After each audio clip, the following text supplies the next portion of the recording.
Good afternoon, ladies and gentlemen. Welcome back to Bowl TV. This is Matt Canizaro, and we are live here at the 2016 USBC Open Championships at the National Bowling Stadium in Reno, Nevada. Right now behind lanes 23 and 24 to watch Matt McNeel hit the lanes for doubles and singles in his quest to win back-to-back regular all events titles. Last year, he became the first bowler in history to win 3 all events titles. And now the quest for 4 begins. We'll have all the details as things unfold here. Taking a look at today's lineup.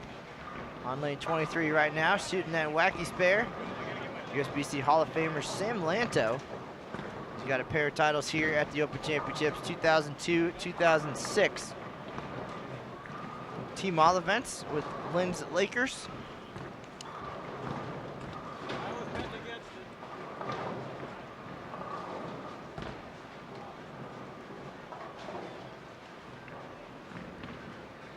Sam also a former Team USA member, former board member of the USBC board.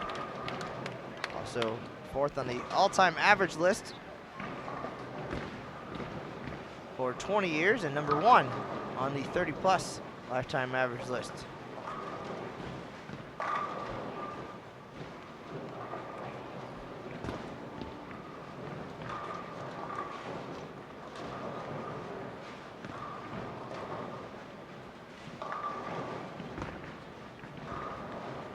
Also on this pair, Todd Savoy, USBC Hall of Famer, 6th-time titleist at the Open Championships, 1984 regular team and team all events, 1985 team all events, 1988 regular team, and also a member of the team all events winners in 2002 and 2006. A 2005 inductee into the USBC Hall of Fame, and Matt McNeel with his first shot today on lane 23, a strike. We expect nothing less from the young left-hander. We'll have the details on his successful run at the OC coming up momentarily. You just got to look at Charles Vishaw, 3-time winner here at the OC, also a member of the 2002-2006 Team All Events champions, and teamed up with Matt McNeel in 2012 to win regular doubles for his 3rd Eagle.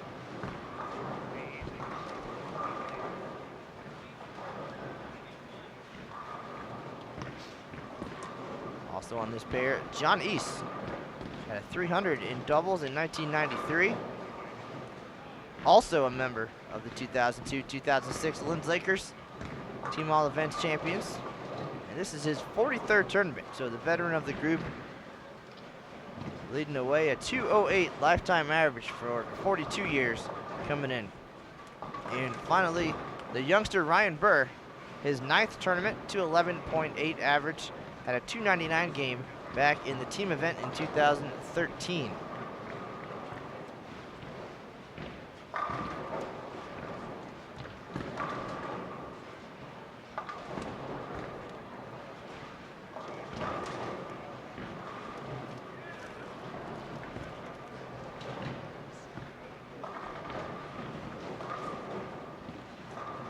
And the one we are tuned in here to see, Matt McNeel, bowling in just his 10th Open Championships, already has 4 titles at the OC. Had his breakout performance in 2010 on the way to the regular all events title with a record score of 23-26. He rolled 806 in singles that year with the 299 game. Came back the next year, nearly successful in defending that title. Ended up 3rd in all events on the way to that finish. 300, 822 right here at the NBS, live on Bowl TV. That's where he got his nickname, Matty McHonor. And then he went on in 2012 to up that performance, of course, with another 300 game and an 847 double series. He and Vishaw in the 1480s, I believe, was the number that year to win the title. And that propelled Matt to the regular all events title as well.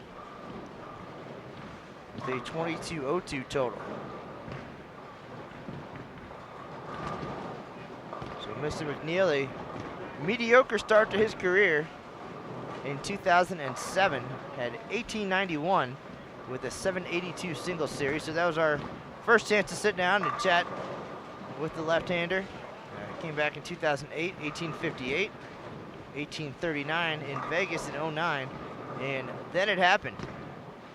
23-26 in 2010, followed that up with 22-41, 22-02, 20-99, 20-34, and 22-26. Career average through 9 years, 231.1. He's one of 35 bowlers with a 300 and 800 at the OC. And he did that twice. And one of only 28 bowlers with multiple 300s at the Open Championships. So many accolades for Mr. McNeel. And the hard part, of course, coming in and putting all that aside and focusing on the task at hand, which is trying to now become the first bowler with 4 all events titles at the Open Championships. And last night, we'll take a look at their team sheet as we get settled in here.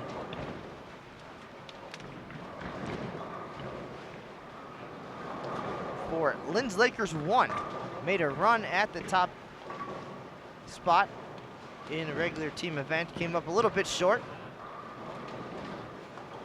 Off to a little bit of a slow start, 991, and that seemed to be the undoing. Came back huge in game 2, 1164, and had a possibility in game 3.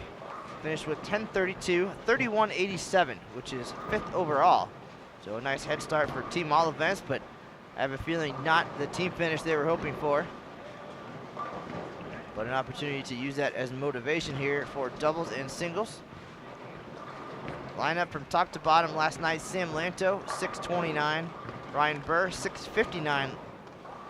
John East, 583. Chuck Bashaw, 666. And Matt McNeel, 650. So in his quest for that all events title, 650. So he's going to need some big numbers today. Leading scorer, Robert J. Burrs, 21-22. McNeil's going to need 1472 today. We've seen it happen, and we'll divide that by 6 games. He's going to need to average 245 in doubles and singles.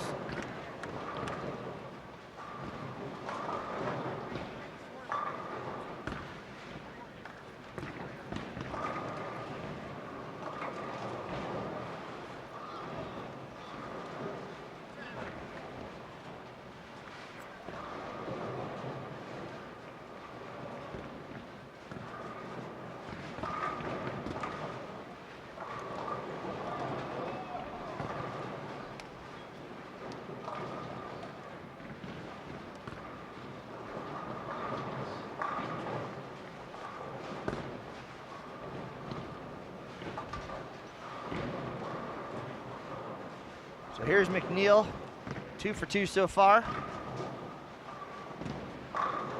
Make that 3 in a row. And there's just something that happens to this guy when he walks down that center aisle. And we had a chance yesterday to see him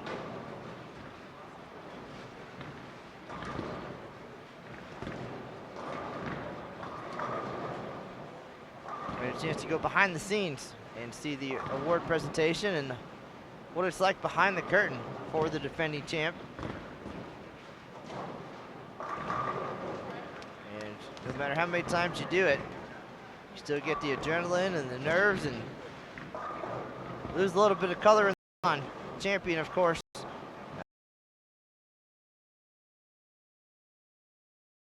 Seven. Go to the and just didn't execute as well as he wanted to all night long. The national 3-3. Illinois was earning his place in history. 1,000 pin club. Of course, with the countdown to 100,000, extra exciting time. But so they joining us This is Matt Canizaro.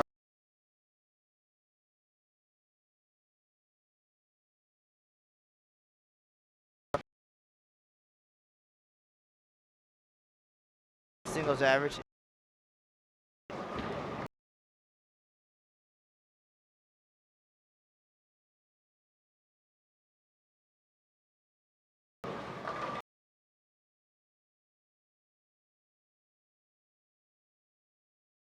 Friend Eric Vermillion on top, and the rest of Lynn's Lakers, one pair to our left.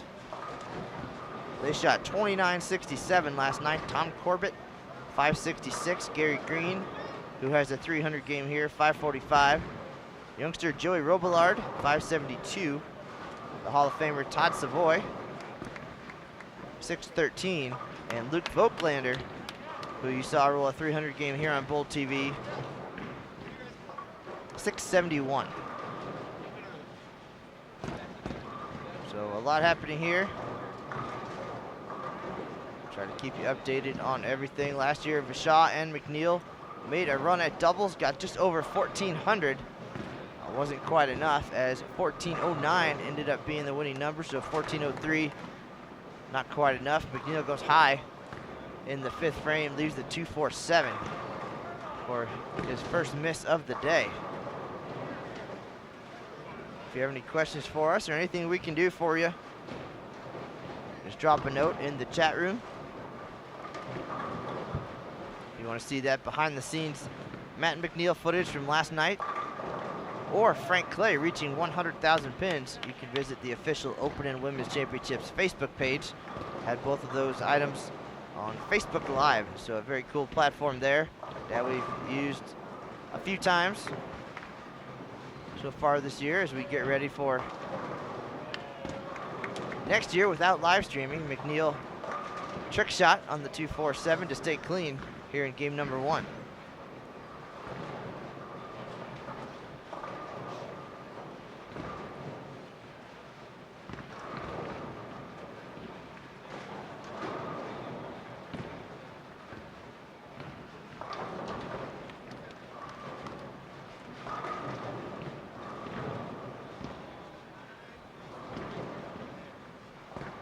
Doubles number 1341, a tie on top of the leaderboard.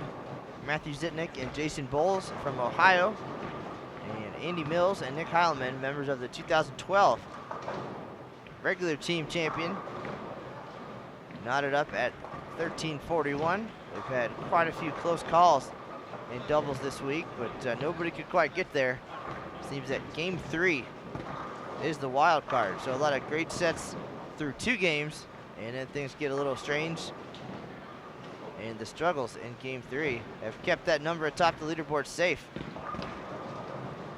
Bowles and Zitnick actually took the lead on March 15th, about 6 weeks ago. Heilman and Mills got there just a couple weeks ago to tie it, with a nice spare pickup in the 10th by Mills.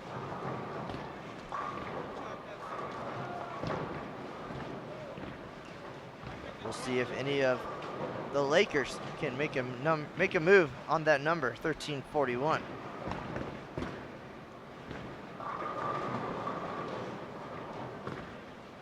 If you're curious about the lane conditions you're seeing today, you can visit bowl.com/openchamp and click on the lane conditions tab on the right-hand menu, and you'll see that this year's doubles and singles pattern is 39 feet. 27.6 mils compared to the team pattern at 38 feet and 26.7. You can see overhead graphs, 2D, 3D, get all the details if you're a numbers person.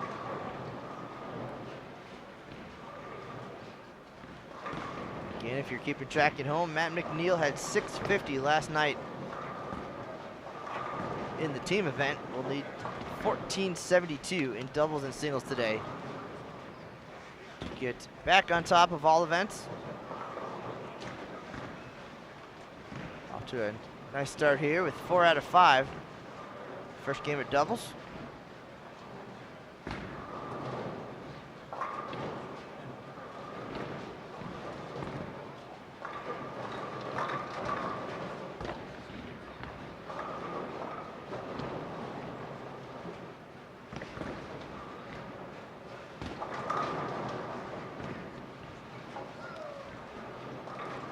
had our second 300 game of the year yesterday. Canadian Matthew DeMann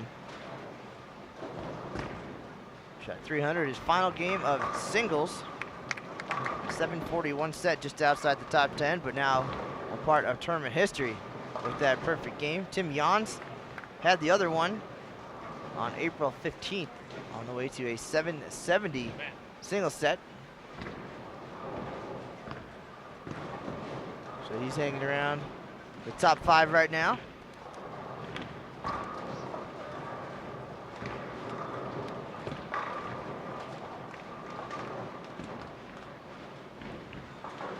So right now off camera, the left-handers, Bashaw and McNeel, talking a little bit.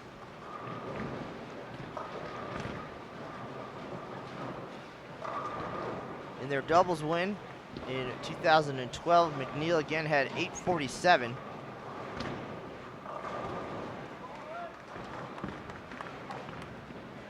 Bashaw had 642 for 1489 winning total. Last year, McNeel 734 and Bashaw 669. 1403, just shy of another doubles title.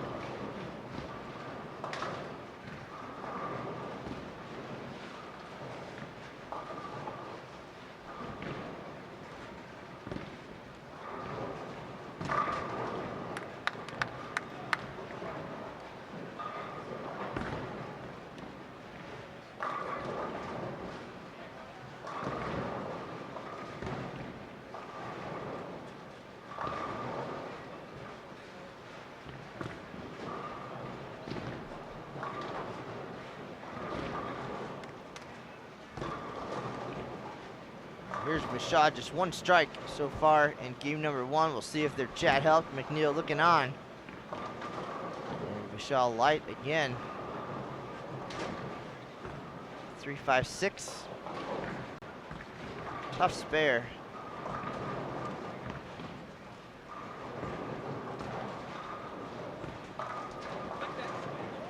Strategically, of course, makes sense to have the two left-handers together. A little bit more traffic on the left side.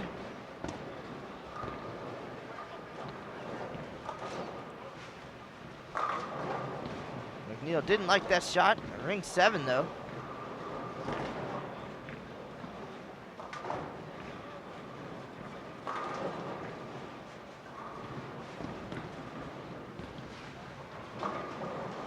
Wish my good shots were half as good as McNeel's bad shots.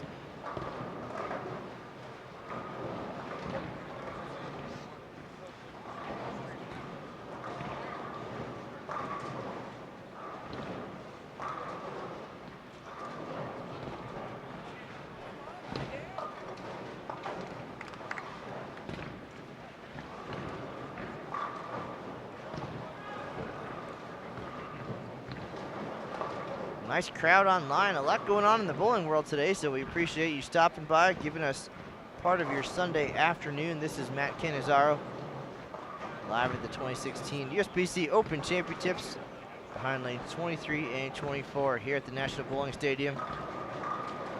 Over on Extra Frame today, my associates, Jason Thomas and Emil Williams Jr. bringing you the action from the PWBA Las Vegas Open. First event of the 2016 PWBA season. We'll have weekly coverage of the PWBA Tour this year on Extra Frame. You know, some bowling going on in Detroit this weekend as well, the Detroit Cup, so good luck to everybody there.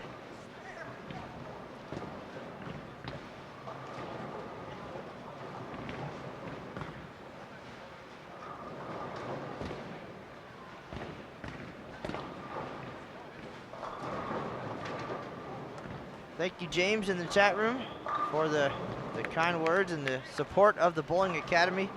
That is a great program and some really great information being shared by the folks at TN Marketing and the staff at the ITRC, the International Training and Research Center.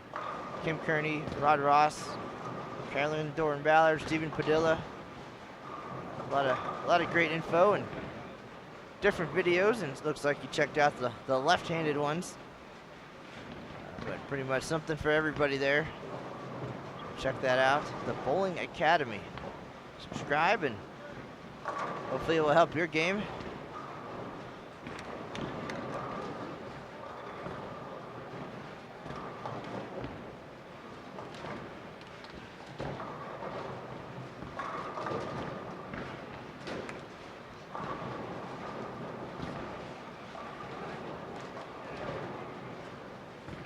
Bowling Academy, just one of the many programs out there geared at helping bowlers improve and succeed.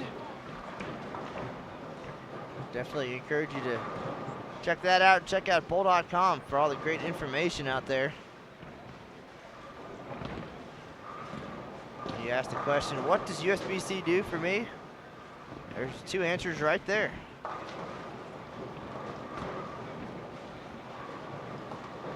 McNeel and Vashaw both staring down 10 pins, and Chuck just can't seem to get the ball to make that move on the back end, even with the slower ball speed.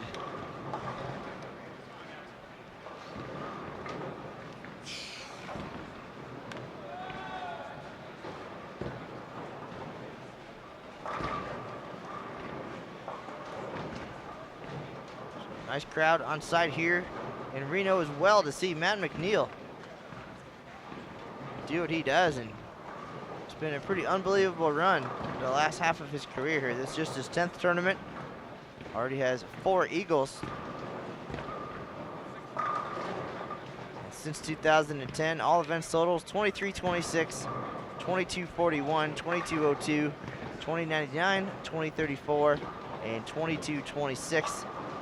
And that includes 3 wins and a 3rd place finish. What does he have in store for us here in 2016?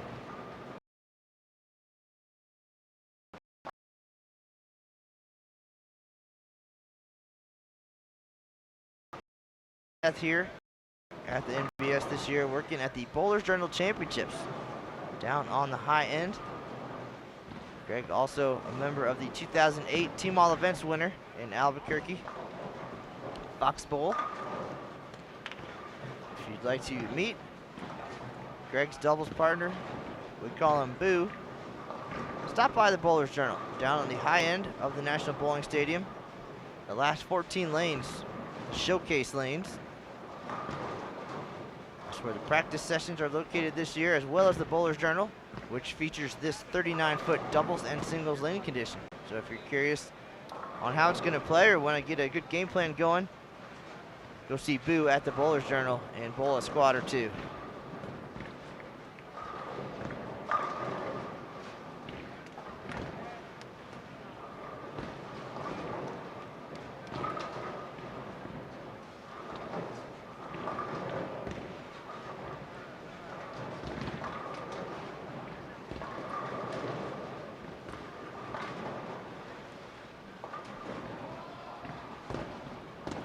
We do have 2 300 games this year.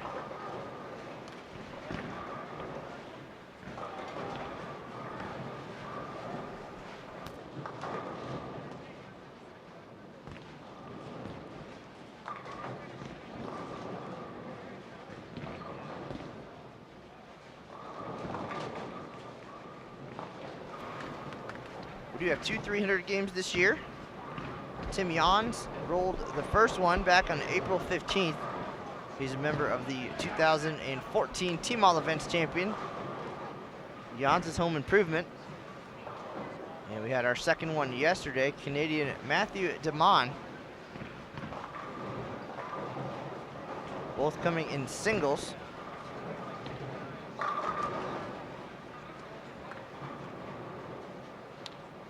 And a lot of close calls this week. We had a 299 by Cricket Lopez, 298 by David Bortson, a couple 290s mixed in. So the big numbers are coming, not to mention all the close calls, front 7, front 8.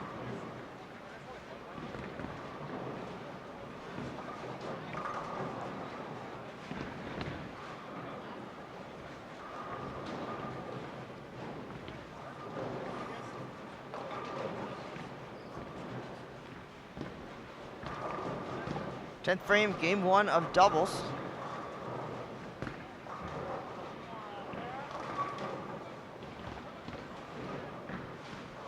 Doubles partners today, Sam Lanto and Todd Savoy, the Hall of Fame duo. Ryan Burr and John East. And Matt McNeel and Chuck Bashaw, the 2012 regular doubles champs, trying to do it again here in 2016.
Sam Lanto finishes with 211. Savoy with open in the 10th, 186. These guys had a nice head start towards team all events. Got about a third of the way there with 31.87 last night. Top 5 performance. Ryan Burr also opens in the 10th for 182, 194 with a strike.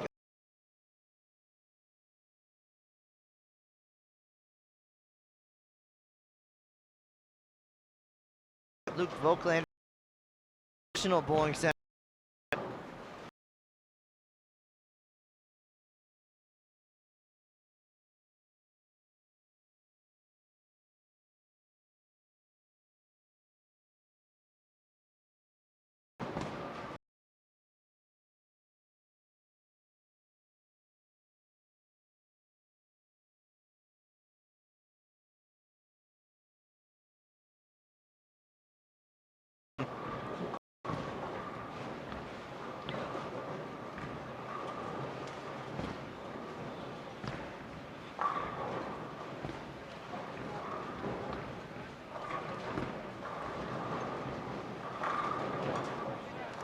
Game 2 underway. Shaw and McNeel, 391.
Leading the way with 21-22.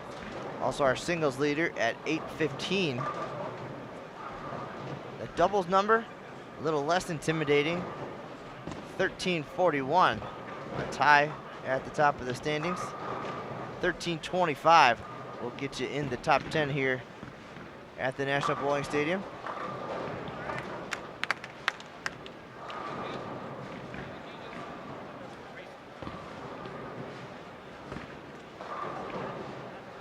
Looks like some folks at home are having a bad connection, but everything is running smooth on our end.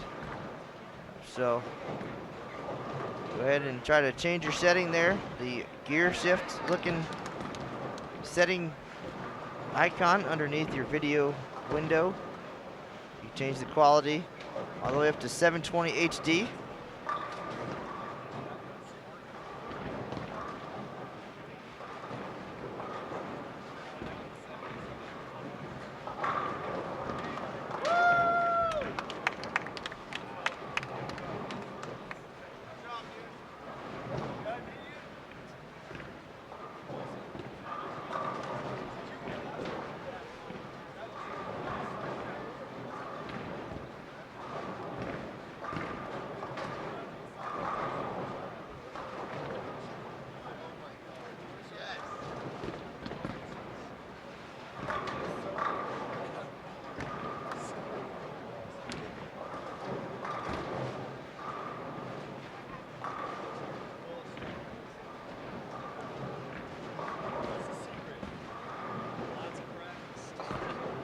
Do apologize for folks having trouble at home, but again, everything looking good here. As we're rolling into game number 2. McNeel, open strike. Chuck Fashaw, spare strike to start.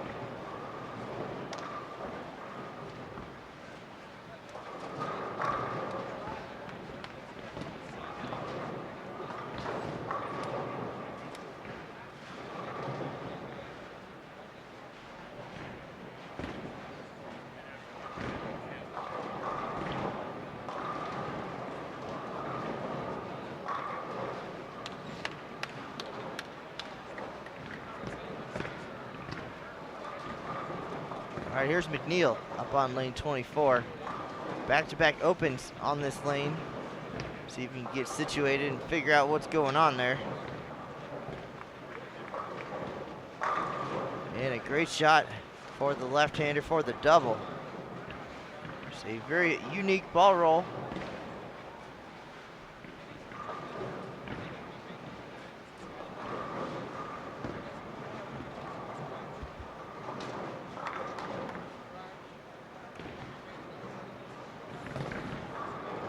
Just able to do some magical things here at the Open Championships.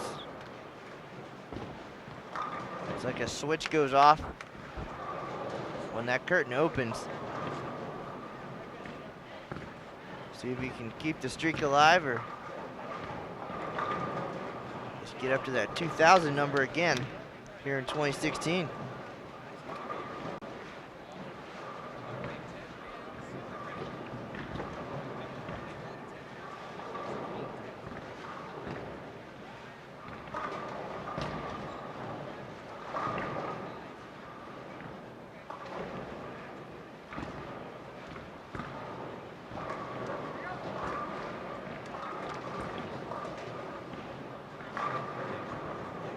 All right, again, apologize for any trouble folks are having at home, but everything looks good here. I even have a second computer set up so I can watch the broadcast and the chat room at the same time, and working well.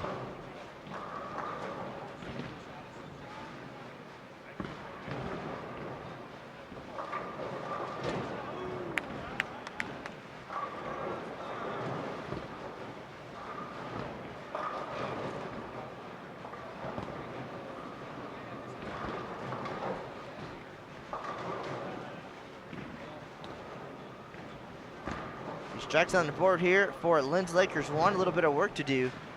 31:87 start. About a third of the way to that Team All Events magic number. Now Sam Lanto with 3 out of 4 here in game 2. Ryan Burr looking for 3 in a row after a spare. McNeel with a double. Savoy with 3 in a row. And the corners not cooperating. We saw Vishaw with a ring 7 in the third, and now Ryan Burr with a 10-pin.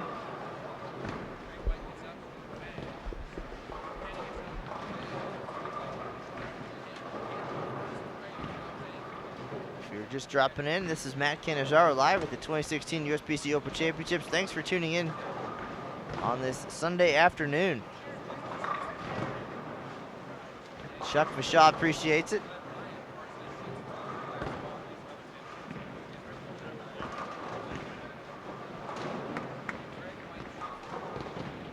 Lynn's Lakers have been live stream staples over the years and have provided some great moments. Of course, Luke Voigtlander with the 300 live on Bowl TV. Matt McNeel with a pair of 300s.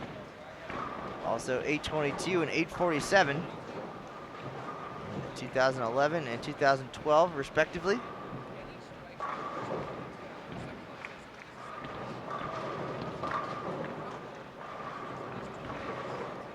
Well, we have this opportunity and some folks talking team event in the chat room. Let's take a look at the standings overall. In regular team, who's Eddie Bird leading the way? And that team does include the USBC Hall of Famer Linda Barnes and PWBA Rookie of the Year Stephanie Johnson, 32-41. So again, our bowlers coming in, looking at the leaderboards, feeling like that's an attainable number. Had a couple close calls this week. S&B Pro Shop 1 got into second place at 32-16. A tough 10th frame, otherwise they would have surpassed that leading number. I mentioned Lynn's Lakers won last night, 5th place, 31-87. And to make the top 10 right now, 31-36, plus 136. In doubles, again, 13-41, the number on top. 5th place, 13-34. And to make the top 10, 13-25.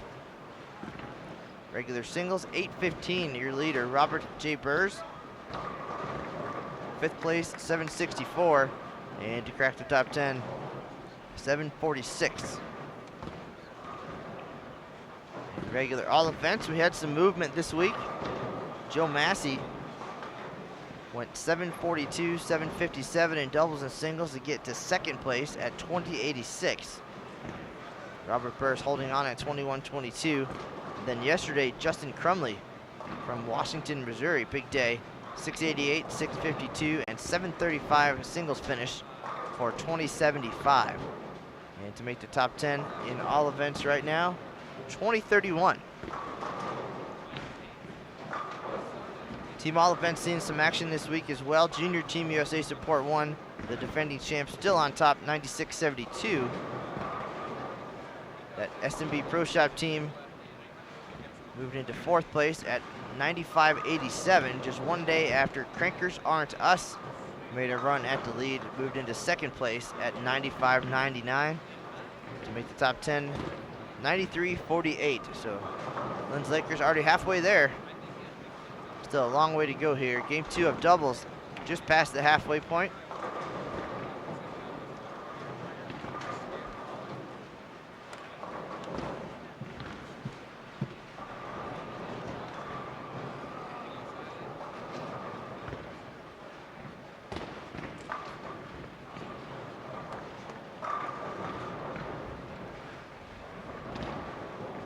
Was hoping to have some special guests on today.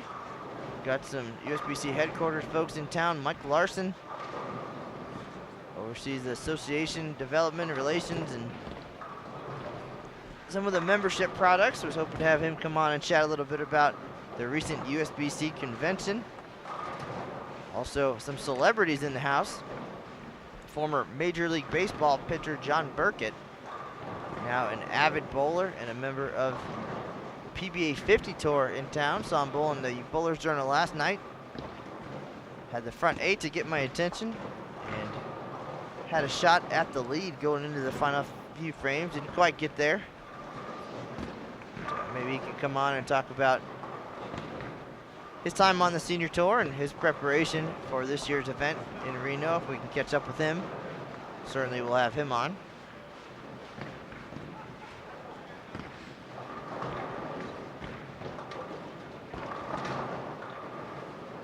Otherwise, you are stuck with me for the duration. Still got about 4.5 games to go here.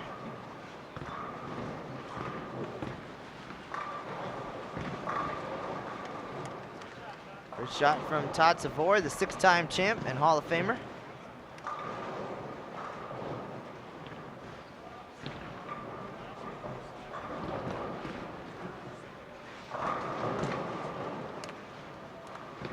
Tough spare there for Vashaw. 6-2 in the 5th frame.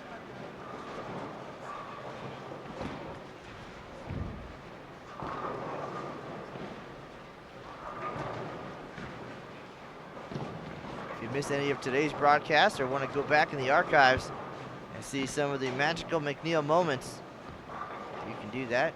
YouTube.com/BowlTV. Just go to the Open Championships category, and you'll see all of our broadcasts and highlight videos from the OC over the years.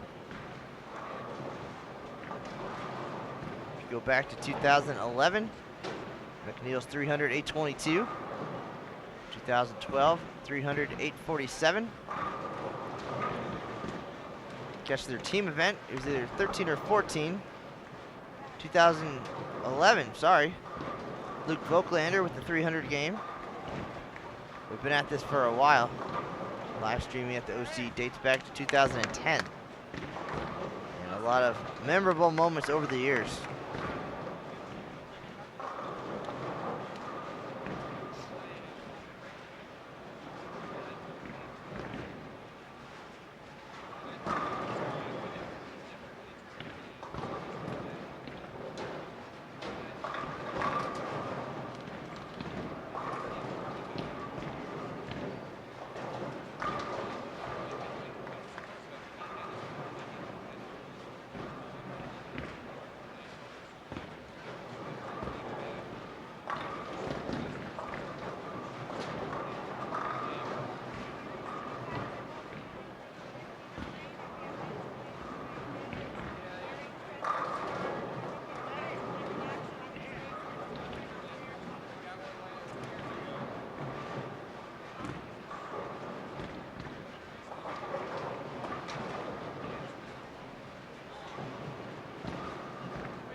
You see a note about our last live stream, Ronnie Sparks Jr., that something happened in the upload. And not exactly sure. We did have 2 live stream events going on at the same time, USBC Convention. Somehow it got crossed up where we got bits and pieces of each. And we'll definitely look into that once we survive this weekend. And Jason Thomas and Emil Williams Jr. were at convention, the Hall of Fame dinner, and now the PWBA stop. But, once all this is over, we'll have a chance to take a look and see if we can't get that fixed for the archives.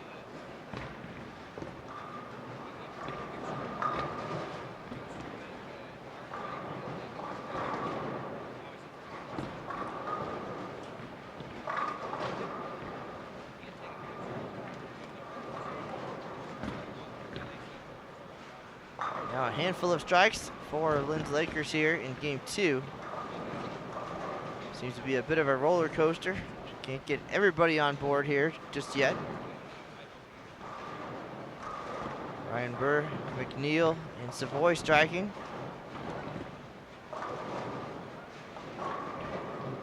Lanto,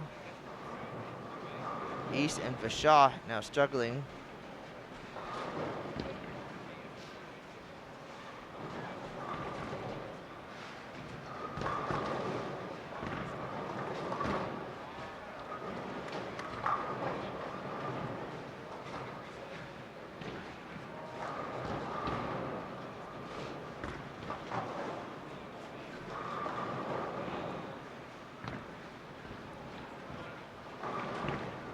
McNeil's recent double set going back to 2010. 740, 822, 847, 700, 663, and 734.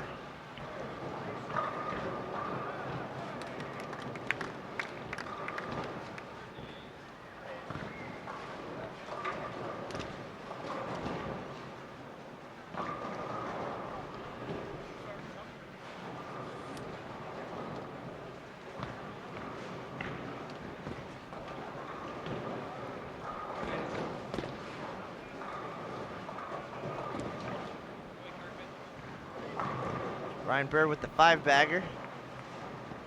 Nice pace here in game 2. McNeel to wide left, but it makes it back for 4 in a row.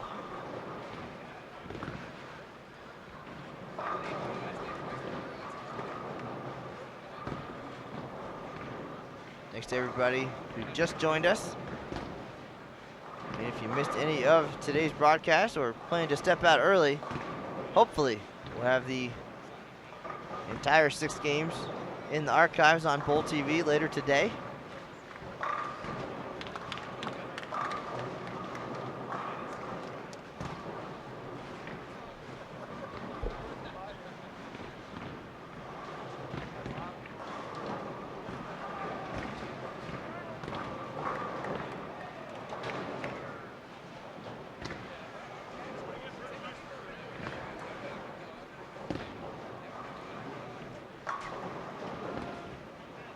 Lanto in the 10th, and after striking in 5 of the first 6 frames. Now a strike drought for the Hall of Famer. Looks like maybe a ball change for the fill ball.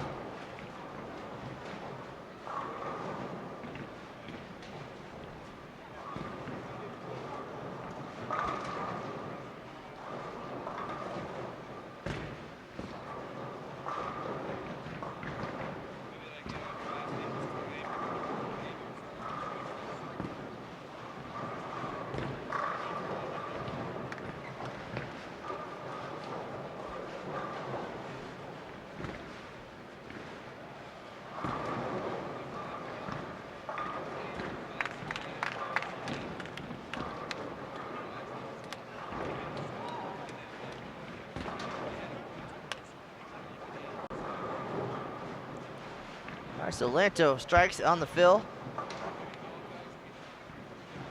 See how he feels about that ball change. 211, 213 for the Hall of Famer. Todd Savoy with a big game 2, 186 and 269. So 879 the number. after 2.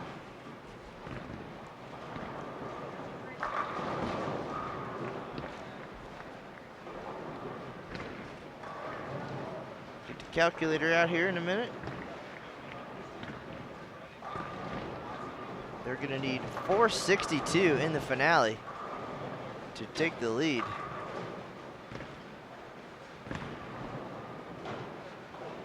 At least a share of it.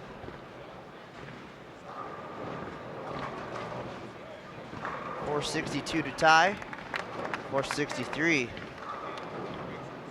to own it.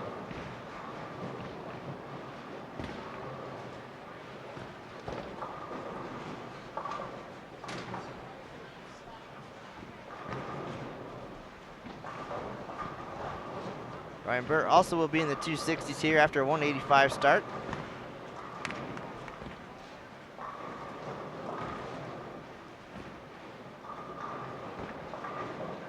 John East, however, 179 max score.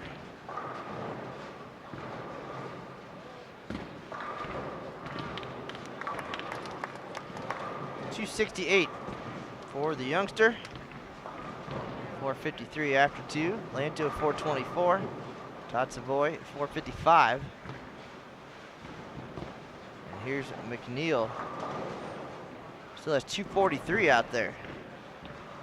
Of course, by most standards, 210, 240 would be a phenomenal start to doubles and singles. But the McNeel factor, he's going to be scratching his head trying to figure out how to knock them all down the rest of the way. That one right, a good break though, leaving only the 4-7.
So McNeel, strike here puts him at 221. Vishaw, however, double in a 10th, can get to 195 now.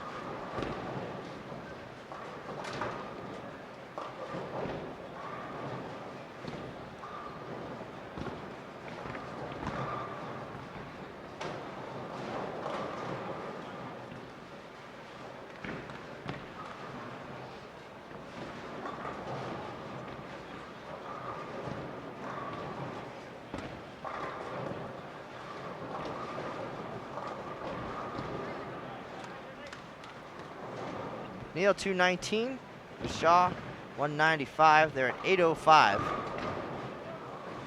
So a doubles title, not out of reach. Certainly going to take a huge effort here in game 3. Lanto's going to start things off. Again, Savoy and Lanto, the Hall of Famers, need 462 to tie that 1341 number.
Lanto with the open frame.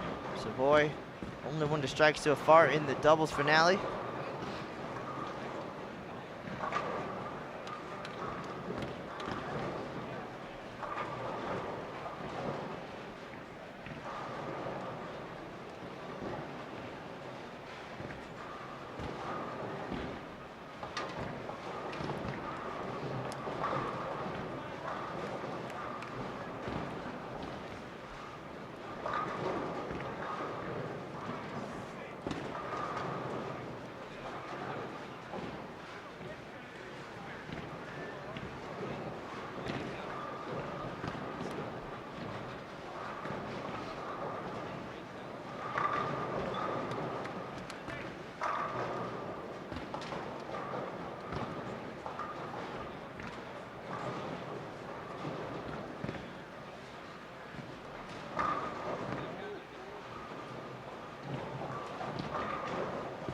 McNeel mixes them up, so off to a good start here in game 3 for the left-handers.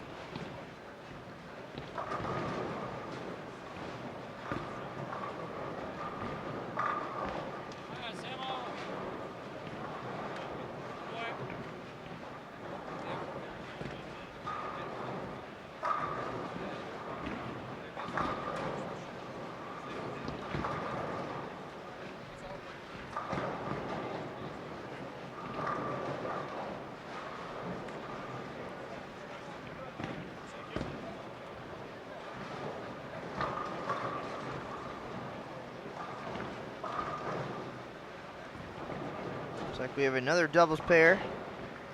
Down on 55 and 56, Tim and Todd Gill at 8:69 after 2.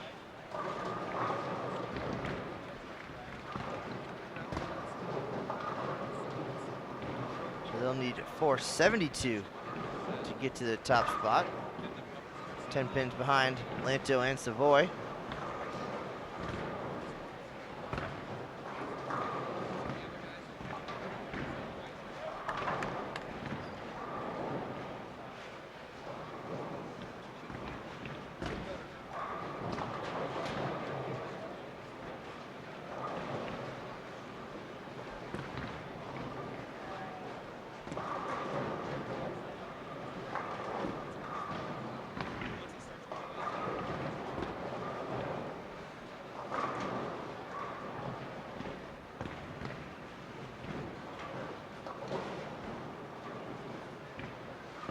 Other pair, Lynn's Lakers 2. Not looking too good here in doubles. Tom Corbett 161, 185. Joey Robillard 171, 212. Daryl Conrad 186, 143. Gary Green 170, 210. Luke Voklander 188, 213. And David Hoppenrath 201, 179. McNeel scratching his head a little bit here after that 6-pin, going back to the bag, and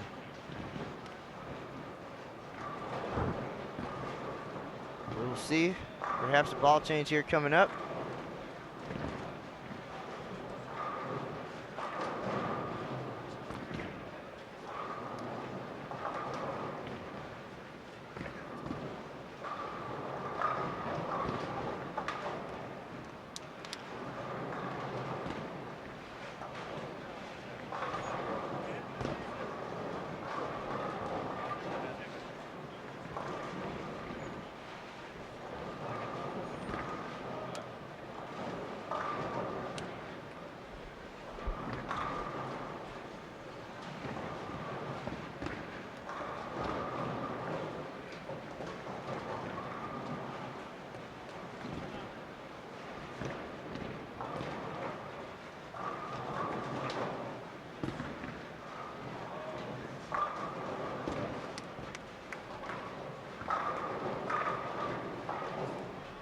All right, so special guest in the booth. Familiar friend from Baton Rouge, Kent Lowe. How you doing? I'm doing all right. How are you? It's fun watching some good bowling, I know that. Kent Lowe, one of our favorite bowling riders, and always very supportive of all of our efforts, and did some great coverage in 05 and 2012 when we were there, and already looking forward to the women's championships the USBC Mixed, the NCAA Bowling Championships, the Intercollegiate Team and Singles Championships, all headed to Baton Rouge next year. And we'll have some more great coverage. But Kent in town on vacation now after basketball season has concluded. Also part of the LSU basketball information program.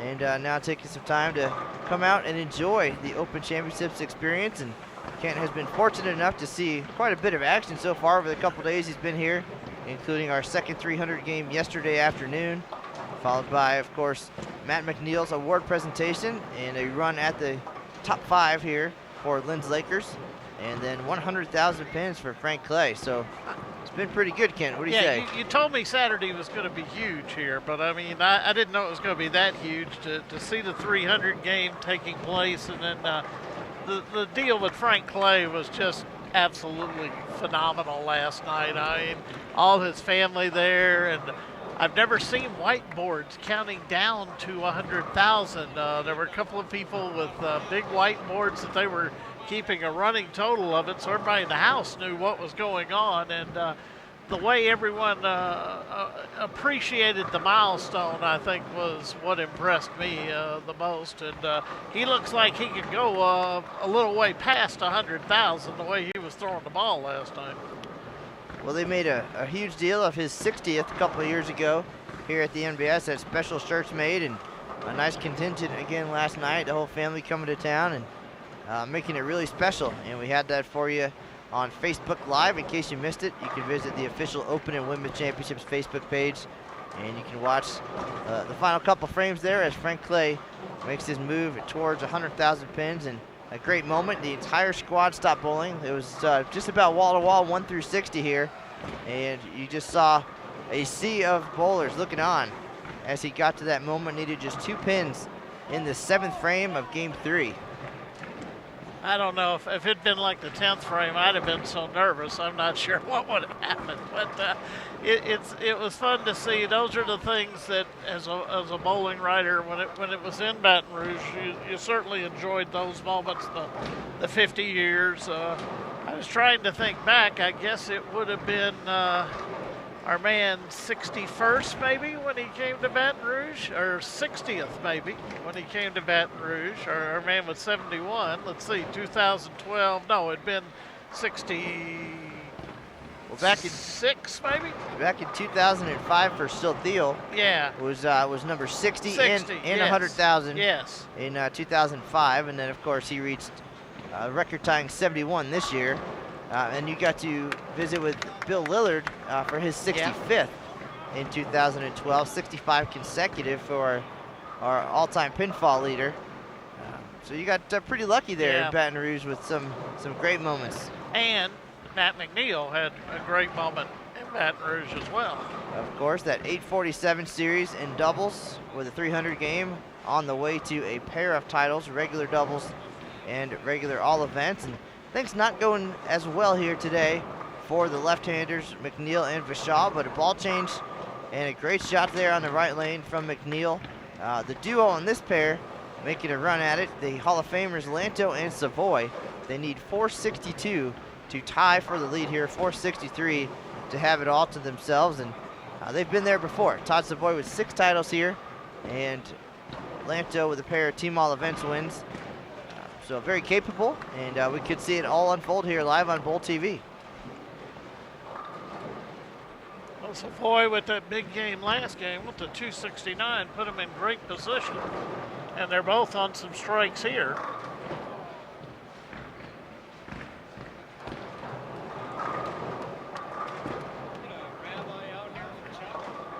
We do have another doubles pair down on 55 and 56 with at least a shot at it. They're going to need 472 to tie, 473 to take the lead. So right now looking at the X-Bowling live scoring. I know it's probably a few frames behind, but just trying to keep an eye on things. I know the staff here will let me know what's going on as well. We could have a duel for the lead. We had that the other day. 2 sets of doubles partners on opposite ends, and nobody ended up getting there. Game 3 has been tricky for sure.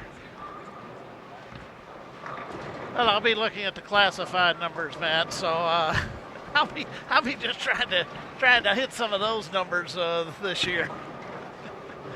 But it's fun. This is a lot of fun. Looking forward. We got a nice group from Baton Rouge bowling in the next shift on the first team shift of this Sunday, and I know we're all looking forward to it. Should be a lot of fun. Can't believe you're not live streaming my bowling, but this is a little better to watch, I can guarantee you. Well, now with our Facebook Live, if you start stringing strikes and if you're making a run at 300, that could be the worst thing that could happen. But going back in your own career, sir, I know that you were a part of the Women's Championships coverage back in 1993 when it visited Baton Rouge, but your career here at the Open, very short. I know we talked about that in the past, but what took so long? Well, a lot of it was when the Baton Rouge teams were going, they were going in the 1st of March, which was still basketball season. And then finally in 12, I just said, well, I'm gonna get a team up, and I did. Then Ricky Acor's group, who I've been going with the last few years, moved to this point in time, and it's perfect for me, really, because everything is pretty much calmed down for the most part, except for some of the spring postseason events. So it's a good opportunity for me to get away for a few days and see old friends and come out here and see a lot of friends, and hope to see a lot of old friends from '93 maybe back next year when we go to the River Center again for the bowling. And I think it's going to be quite a exciting deal with all the other events that we've not had before. Well, back in those days, of course, you were out partying with Shaquille O'Neal all the time, and but some great coverage of the Women's Championships back then, and still at it. So we do appreciate all of your hard work, and now your reward is you get to see some great bowling here. That's right. And you might see the new doubles leaders here in just a few minutes. If they can keep some strikes going here, they've got a great shot at it. It's funny, in fact, Scott Rabelais, who's one of our lead columnists at The Advocate, and I covered the Queens final, which was on TV, and somehow recently it got up on YouTube, and there's a much younger and thinner Scott Rabelais and Kent Lowe from 20-whatever years ago sitting on the front row covering it. And, that was a lot of fun, because that was the one Jan Schmidt won in Baton Rouge, and looking forward to seeing. And of course, with it being part of the PWBA tour this next coming year, it's really going to be, I think, very special. So Kent Lowe, a big bowling historian, looking forward to all that great coverage, and maybe we'll put you to work here today. Another great shot from Lanto. The nice break, crumbling to 4 for 5 in a row. And these guys in prime position, needing 462 for a share of the lead. Savoy strikes as well.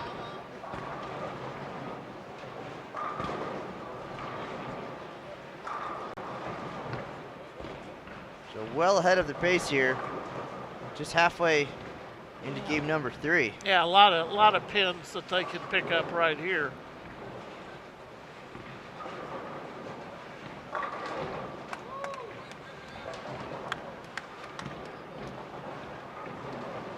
Many may not remember from when Matt won in Baton Rouge it was the one of those wee hours of the morning sets back in the old schedule of the tournament. These guys also back in 2006 when Lynn's Lakers won Team All Events. They were on that 11:30 p.m. squad, and it was almost sunrise by the time the interview was done and all the pictures were taken. Of course, they went on to win that year. So Lynn's Lakers 02 and 06 Team All Events, and some close calls in the years since. But doing some work here, especially last night, getting off to a good start, 31-87, about a third of the way there, and trying to track down our Team All Events leader, Junior Team USA support, and deny those guys back-to-back titles. So a lot happening here, of course, with the doubles possibility and Team All Events, and Mr. McNeel, the man of the hour, trying to make it 4 career All Events titles. That's amazing.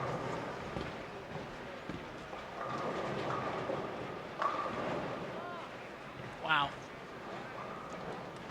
And Vashad just not getting the breaks today, left the 9-10 on the right lane, and now the 7-pin on lane 23. This would be a huge double right here. Nice mixer.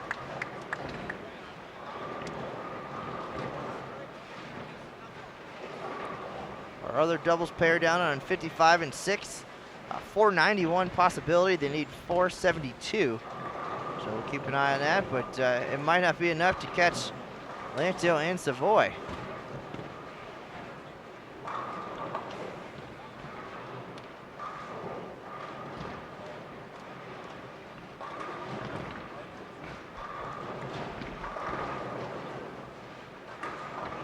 Savoy, one of 13 bowlers in tournament history with 6 or more titles. It's in 113 years of competition. Pretty elite club there, and of course that's what got him into the Hall of Fame. And Kent, you probably were there for his induction in Baton Rouge in 2005. Right, that's right. And Lanto, no stranger to double success, had a 300 game in the 2004 doubles event here at the MBS, and the Brooklyn strike there. He knew that was in trouble as soon as he set it down and started pointing left. That's a huge carry. You got to get the breaks along the way, and he certainly did there for 6 in a row. And with 3 frames to go, Lanto and Savoy looking great, trying to steal the spotlight from Matt McNeel.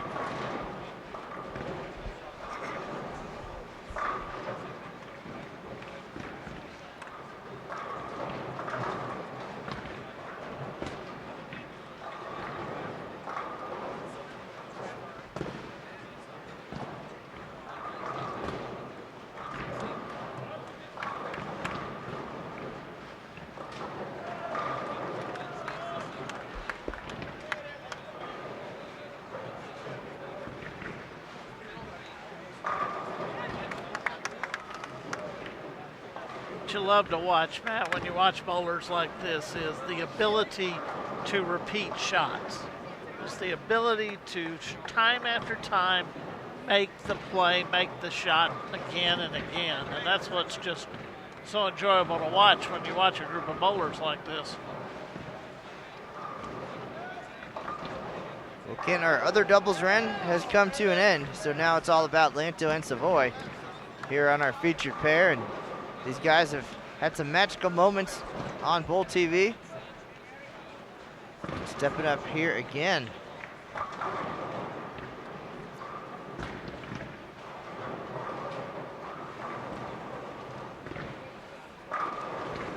$14 plus, still a possibility, and could be enough. As 1409 took home the title last year. Mark Sleeper Jr. and Anthony Simonson, that guy, not even 20 years old, and already an Eagle this year. Won the USBC Masters, made a spot on Team USA.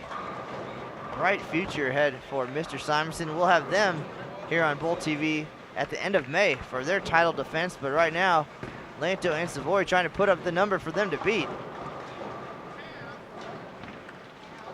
I think that was a reaction to the last frame. And Seemed to be a little further out that time. Sam left that same mess, minus the 8-pin in the first frame, went 6-3, and now made it a little bit tougher with the sleeper. Gave away some pins and count there. Tough spare here on lane 24.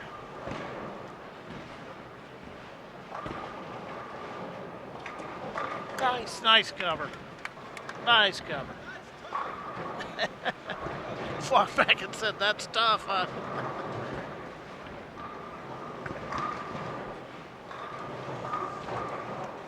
Here's Savoy looking for 3 in a row to keep it alive. Gets that one wide right, misses the head pin, leaves the 1-2. Wow. So we've seen it, Kent, many times in recent weeks. Great scores through 2 games, and then game 3 not going well for a lot of teams, and the tricky transition that happens at the end of game 2. and covers that, so Lanto could still get 254 out of this.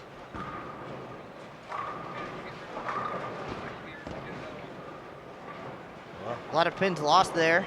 Yeah. In the 8th frame, max score now 491. It would be enough. Question would be, would it be enough to win?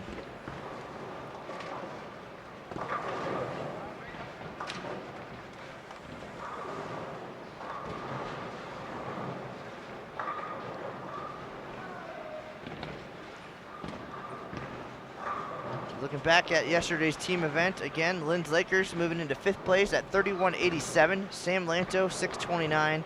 Ryan Burr, 6.59. John East, 5.83. Charles Bishaw, 6.66. And Matt McNeel, the defending all events champ, 6.50. So a good head start for team all events, but a lot of work to do here going into singles.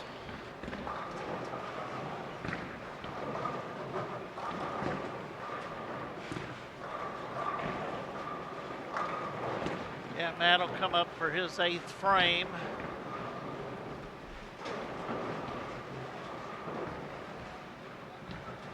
Could really use a punch out here.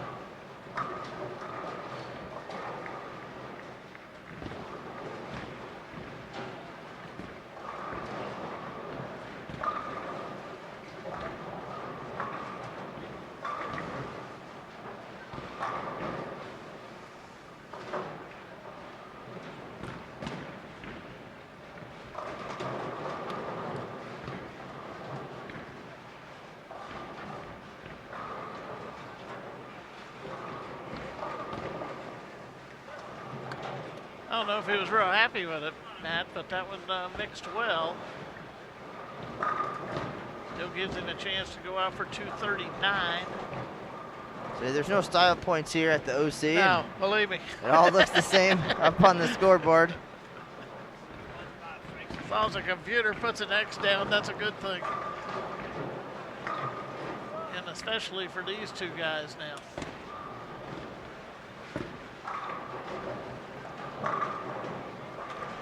Nice shot there by Savoy.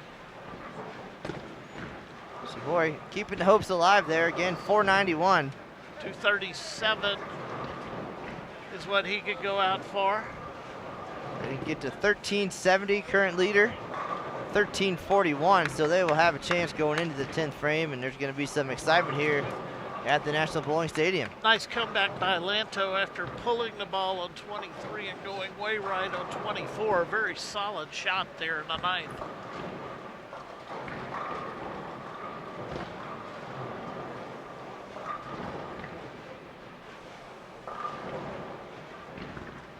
Very, very good possibility here going into the 10th.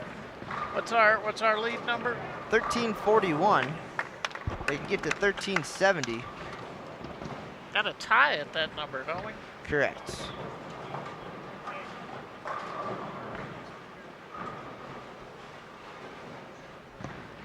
So somebody's going to have to double in the 10th. If they both spare, they're going to be about 11 pins short. We've seen them throw the big shots many, many times. You don't get 6 titles by crumbling under pressure. See if Matt can get a string going here to close this thing out. Nice shot. 2 good quality balls there.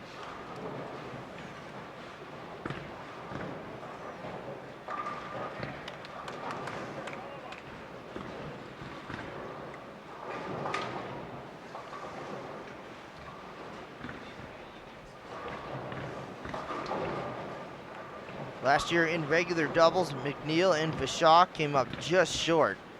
14.03, finished 2nd overall behind that 14.09 winning total. Now here's the chance. Trying to keep it in the Lynn's Lakers family here. Savoy's gonna go first. Again, somebody has to double here. 1370 max score if they both strike out. And he goes high, leaves the 610, so it's going to be on Lanto now. Savoy can get to 217.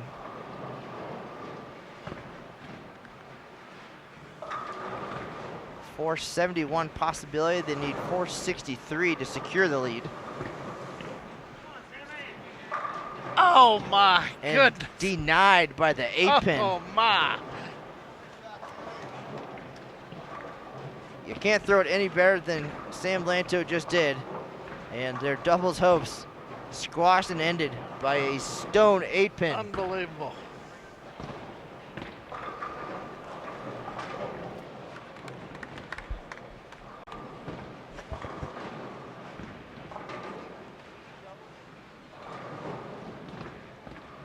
What an unbelievably bad break. Oh, spare.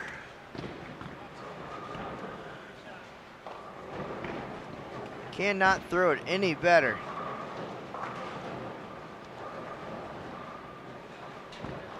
I was really wondering because that was the lane he was so wide on last time, and he just threw the perfect pitch. And that's as bad a break as you can get. That's a tough way for this to end. But still a tremendous double score for these two guys.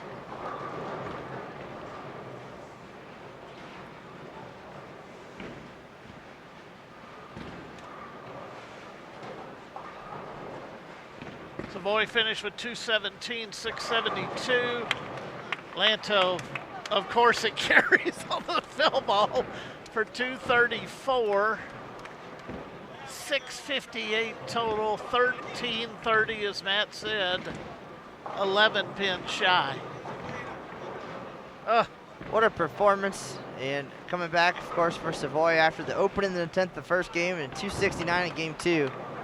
Just some interesting breaks there, and Yeah. a stone 8 potentially costing them the doubles title here in 2016. Matt, great to watch with you. I hope I make you come out of your office to watch something during the team event. Pleasure to be with you, and always great to see you guys here at the tournament. I will be ready. And Kent Lowe, thanks for joining us here on Bowl TV.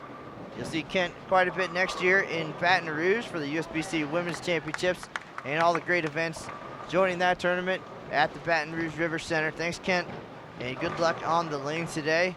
Our attention now turned back to our final frame of doubles. Lanto and Savoy, 1330. And going from having a shot at the lead entering the 10th frame to now 6th place overall at 1330. It sure goes away fast, but you can't throw it any better than Sam Lanto just did in the 10th frame.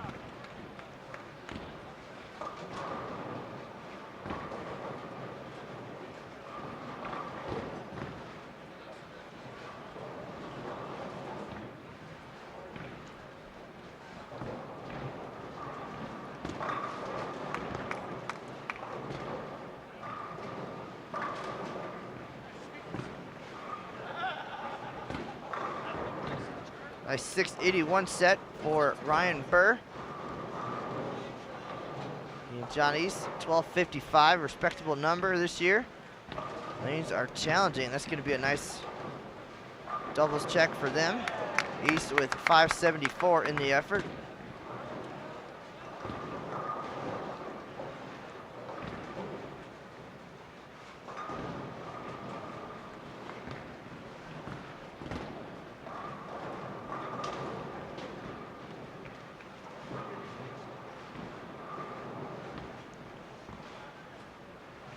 McNeel up in the 10th, and number 7 won't go. We'll have a quick break here after doubles as we get ready for singles. We'll tally things up for you, let you know what the Linz Lakers need for team all events, what Matt McNeel would need mathematically for a successful title defense here in 2016.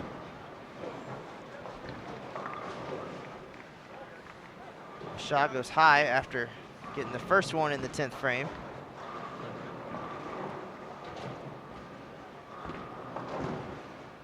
Seven pin, no problem for McNeel. Consistent performance here in doubles, 214, 219, and possibly 218 here in the finale.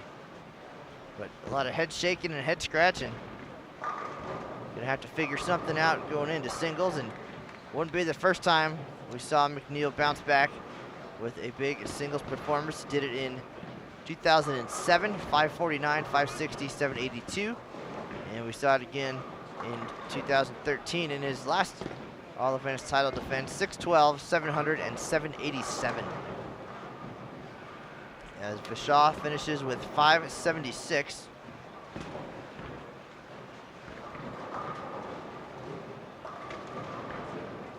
Final shot for McNeel. And the 2-7 baby split. And a 649 series, so almost matches last night's performance.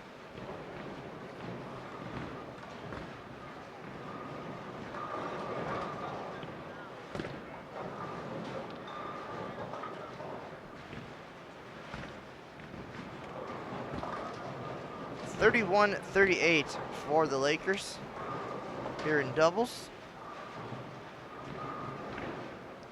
63-25, so plus 325 after 6 games.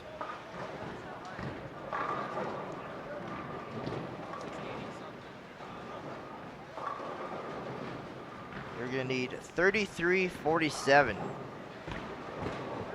to tie in team all events.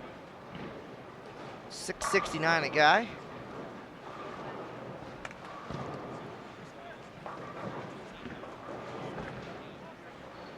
We're going to talk strategy here. Singles about to get underway.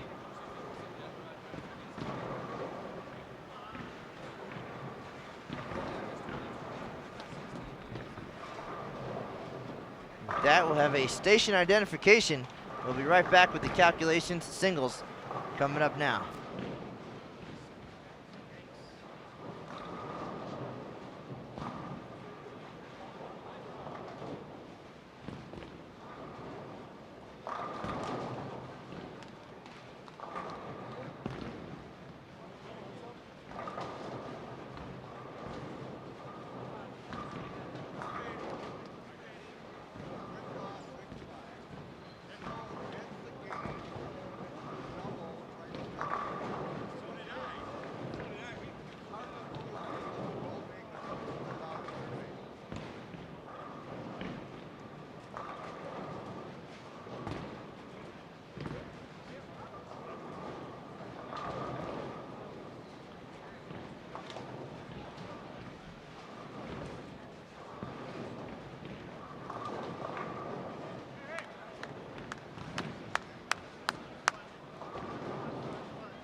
right, folks, that station identification brought to you by our USBC Gold partners, Columbia 300, Hammer, Kegel, and Storm. Thank you all for your support of all of our USBC programs and, of course, the USBC Open Championships. You're watching continued live coverage here from the National Bowling Stadium. We are behind lanes 23 and 24. Watching our defending regular all events champion, Matt McNeel, trying to make some things happen here in 2016 and not off to the start he was hoping for. Had 650 last night, 649 today, so it's going to take another McNeel-esque performance. 823 is what he'll need to get a share of the all events lead here in 2016. He's beaten that, or come close to that twice before, 822 and 847 here on Bowl TV. But right now, we are graced by the presence. He's joined by one of USBC's finest, Michael Larson, possibly the fourth most powerful person You're ridiculous. at USBC. Welcome to Bowl TV, Mike Larson. 2 days in a row, you get to chat here on live stream. Yesterday, it was at the PWBA Las Vegas Open on Extra Frame with Emil Williams Jr. Yeah, man. Thank you, Matt. Appreciate the introduction, and definitely very false, but thank you anyways. It's great to be here and kind of having an overload of bowling this week. Just a wonderful week all around for sure. Got to stop in with the PWBA yesterday afternoon down in Las Vegas at Texas Station with Emil and Jason Thomas and company, and then made my way up to Reno last night. Taking in the scenes here at the National Bowling Stadium. Definitely a beautiful day here in Reno. This facility never disappoints. I've been here in 2 years, and every time you come in, I got to come in the building with a couple new folks today, and they definitely are surprised and a little bit of an awe of the facility here. The place looks phenomenal. That history wall gets me every time. Just so much tradition in this tournament. It's Is that because your name's on it? I mean, I might look for it there to make sure it is. Yeah, just very fortunate to be a part of it, that's for sure. And one lucky game will somehow get your name there for a long time. So thanks for that reminder. Mike Larson with 300 at the 2012 USBC Open Championships in Baton Rouge. Very few 300s that year, and two of them belonging to Mike Larson and Matt McNeel. So some nice company there. Yeah, yeah. And needless to say, I wasn't close to him in any other category. Just one game of doubles that I had a good look. Really good look on one lane and got lucky enough on the right lane that day. I know I went dead through the nose in the 8th frame. So definitely the bowling gods were on my side as I got up in the 10th, knowing that I had no chance of throwing all three, considering I just went through the nose. And got lucky enough to switch some around, so definitely a moment that I'll never forget. You bowl 300 at this tournament. It's just the most prestigious, thing you can do for someone in my, sport.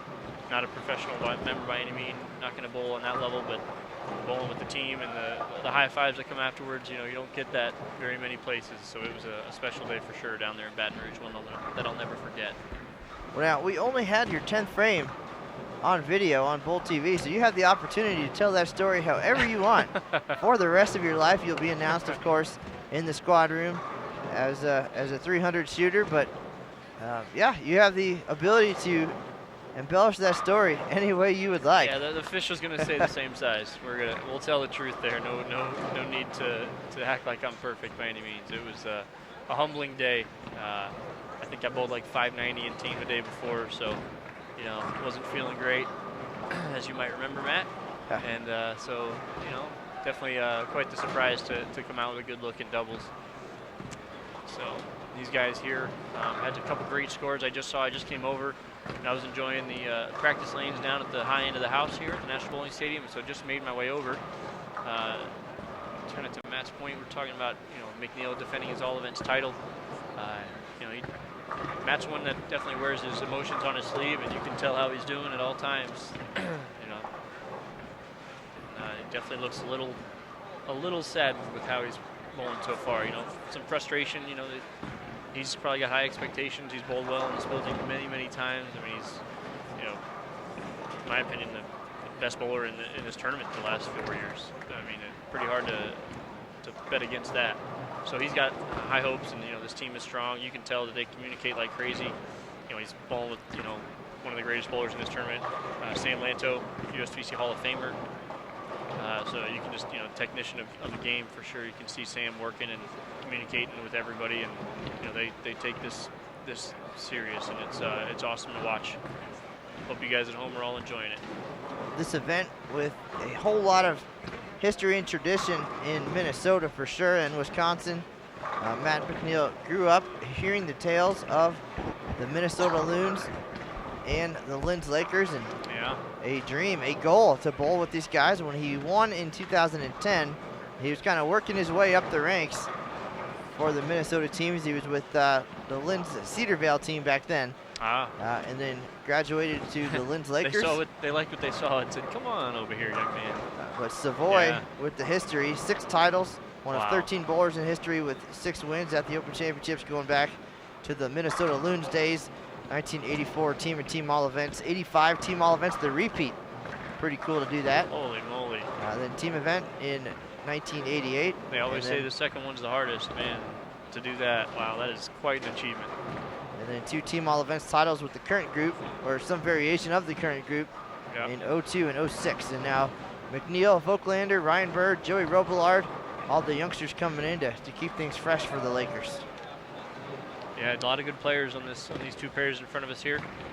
Tons of talent for sure. Guys that are used to competing at this level and on this stage, they are very good. Nice shot there by Charles. Great pitch from the left-hand side. Matt's got to enjoy seeing that.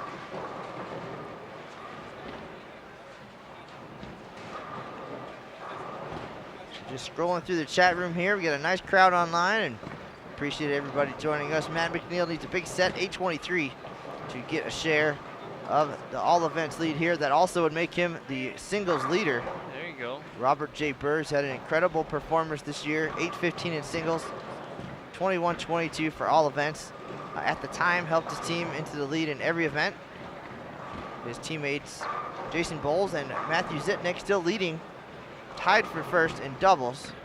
Yeah. And of course, Burrs holding on in singles in all events, unless McNeel and company can have something to say about that. Yeah, definitely with going to the fresh oil a couple years ago in doubles has definitely made a difference in the scoring pace in minors. Referencing my lucky game there back in 2012, I believe that was the last year where we did not bowl in fresh in the minors, and I was definitely took advantage of that. But these guys, I mean, like I said, they put up some good numbers there in doubles still all around. They had a shot to take the lead. These guys can bowl on anything. It doesn't really matter what's out there. Burn fresh. I could probably sit overnight for a couple days and they'd probably still kick my butt. So definitely some impressive bowling. A couple guys have found it here with a couple doubles early there. You saw McNeel, his last one was dead flush, but he's still, I think he's still got it on his mind. It's not what he was looking for in doubles there that first set. So he might get a little excited here if he throws a couple in a row, get a good run in singles started. It's definitely what he's looking to do here. We've seen some big single sets from McNeel over the years, and again, it's only his 10th tournament, so 4 wins in 10 events. He and I both have 10, and I have 0 titles, not even close to 1, and he has how many? He's got 4 and counting. Wow. Yeah, very impressive stuff from this young man. As he said behind the curtain yesterday, though, in our behind-the-scenes look at what it's like being a defending champ, he said, you never know when it's going to be your last time, so you need to enjoy the moment, and he certainly did that. And got the special march down center aisle, the award presentation. First time we got to see it from behind the curtain. Oh, cool. We've shown it before from out front, and just a little different perspective. Got to get a few thoughts from Matt before marching out, and if you want to check that out, again, go to the official Open and Women's Championships Facebook page, and you can check out that video. Facebook Live is the next big thing, Mr. Larson. Yeah, I've seen you hopping on there with a lot of that kind of instant shot of some action here at the National Bowling Stadium, recognizing champions, getting some coverage of some bowlers, on the fly. Very cool stuff. So all you need is a quality cell phone and either some steady hands or a tripod, and that's it. Quick connect over the secret Wi-Fi here at the NBS, and I probably need to catch up on some of that technology. I tell you what, I think it's going to stick around. Yeah, we had some moments this past week. For those who don't know, the USBC convention was down in Las Vegas this past week, wrapped up on Friday afternoon, and we had some moments there that I probably should have taken advantage of and tried to do the Facebook Live. I was a little busy doing a million things. My team at the office, all the crew, great shot there by Matt. USBC staff working convention this past week, putting on a great show for all of our delegates. We had some unbelievable moments and memories that we hope we were able to make for those folks. One particular, I know my colleague George Lambert had a really cool video. We had like 40 PWBA stars signing autographs for all of our delegates. So we broke for lunch as kind of a special surprise. Recognized the tour being back. This weekend is the start of season 2, as we talked a little bit ago about. And all of our delegates got a nice framed piece that they were able to get autographs on, and there were a couple hundred people in line to get autographs by all these ladies. And George did a quick kind of speed up rundown, walking through with the camera above the ladies, showing them taking all the autographs, and probably would have been something pretty cool to do. So we got to keep that in mind as we move forward, bringing more exciting stuff to the bowling fans out there with all the things that we do, both on the bowling side and then also with the other behind-the-scenes coverage of things that go on that sometimes don't get noticed. But great week down at New Orleans for the USBC Convention 2016. Just an unbelievable week. The delegates and volunteers of our sport do so much for everyone in their bowling communities back home, service and league members and running tournaments, local Hall of Fames, raising money for Bowl for the Cure, BBL. Just incredible, all the work that they do all year round, and to get a week to celebrate them and bring them together to help share their opportunities and network to share ideas, it just can't be beat. So just so much going on. a lot of hard work this past week, and sure that we appreciate it from a distance. Some of the convention and the Hall of Fame dinner broadcast live on Bowl TV by Jason Thomas and Emil Williams Jr. And yeah, if you haven't checked out the Hall of Fame live stream, I encourage you to do that, folks at home. This is a pinnacle of bowling, getting inducted into the Hall of Fame, and we got the opportunity to recognize some folks on Thursday night. And it's just a special occasion. I mean, I remember I walked in the room, I had to run and get changed, put a suit on. It's a very, very nice, grand occasion. And by the time I got back, I walked in the door, and the place, it was like a reunion of like bowling greats. We had so many Hall of Famers come back this year to be a part of that night. Just unbelievable. Barry Asher was in the house, top 50 of all time on the PBA tour. Virginia Norton, the Ballards, Dell, Carolyn, so many. I'd forget if I tried to name them all, but it was just so wonderful. Hazel McCleary from British Columbia, just so many. And we got to watch Joan Romeo, Steve Klemkin, Harry Sullins, Mike Durbin, and she's from your hometown almost. Kim Adler. Thank you. Just an unbelievable occasion getting to watch them get inducted. They, sharing a little bit of their story and history. I mean, so many laughs, a few tears, that's for sure. Just sharing their life stories with bowling and all the memories that it has provided. Kim Adler from Titusville, Florida. She's now living out in New Mexico. She's a nurse, I believe. Seems to be really enjoying her life and doing well. And I grew up in a town nearby where she was from, and so she was the great bowler that was on tour at the time, and was kind of a trendsetter with advertising and marketing of her brand as Kim Adler, the bowler.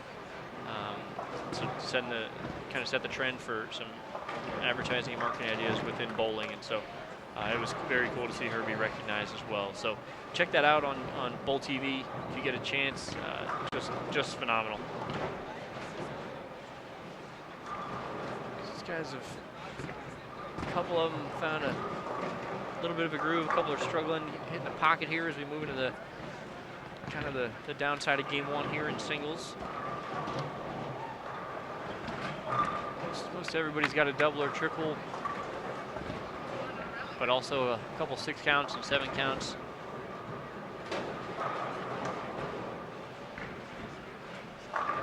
This whole team's really got that soft hand, just sweet roll that matches up so well here at the Open Championships.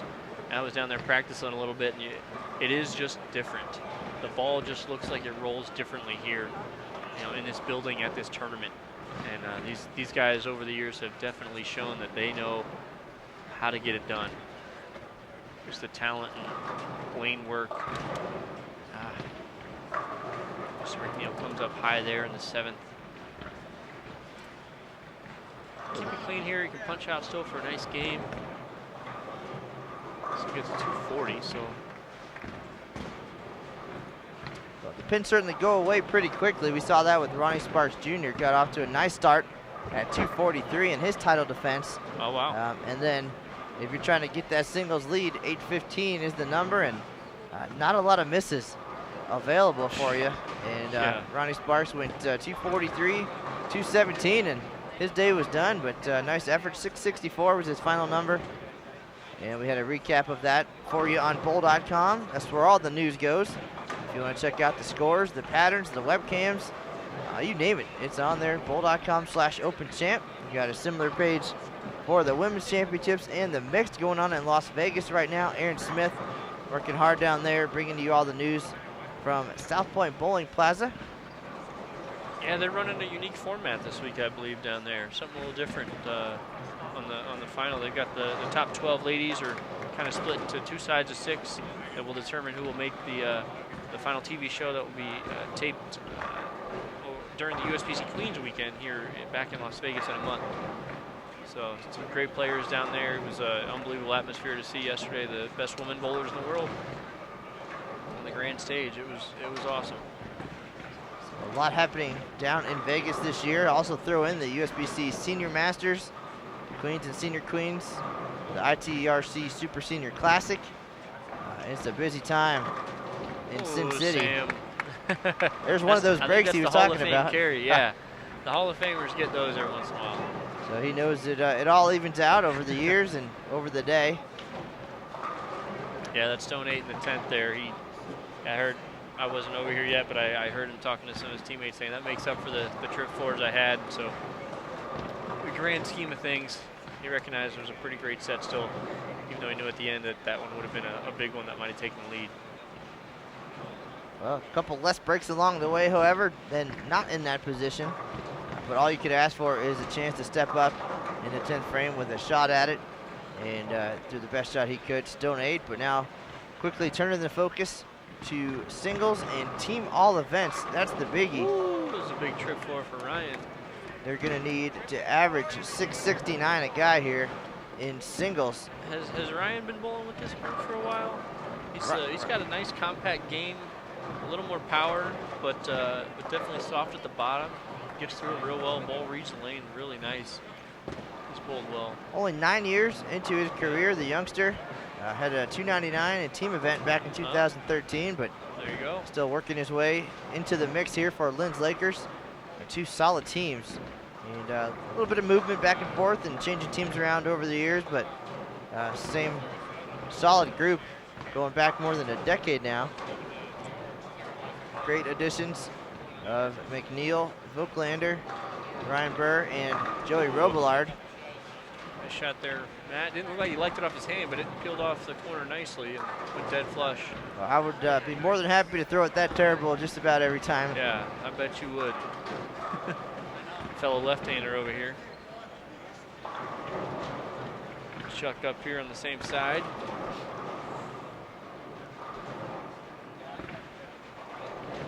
Holds a finish. Woo. Breaks up to 5-7-10 there. Leaves only the 10 pin.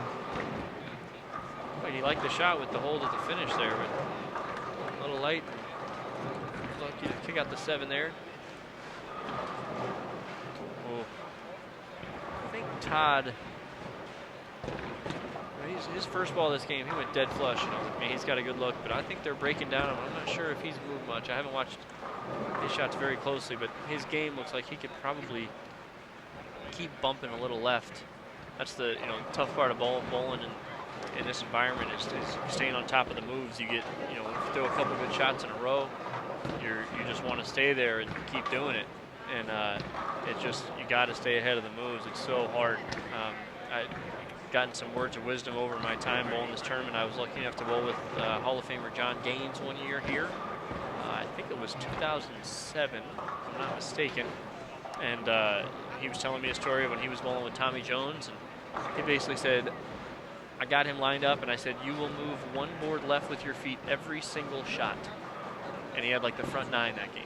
So that would have been 1999 when Lodge Lanes was going for 3 consecutive team all events titles. Wow. And they were denied by a single pin. Oh. Tommy Jones went on to win all events that year.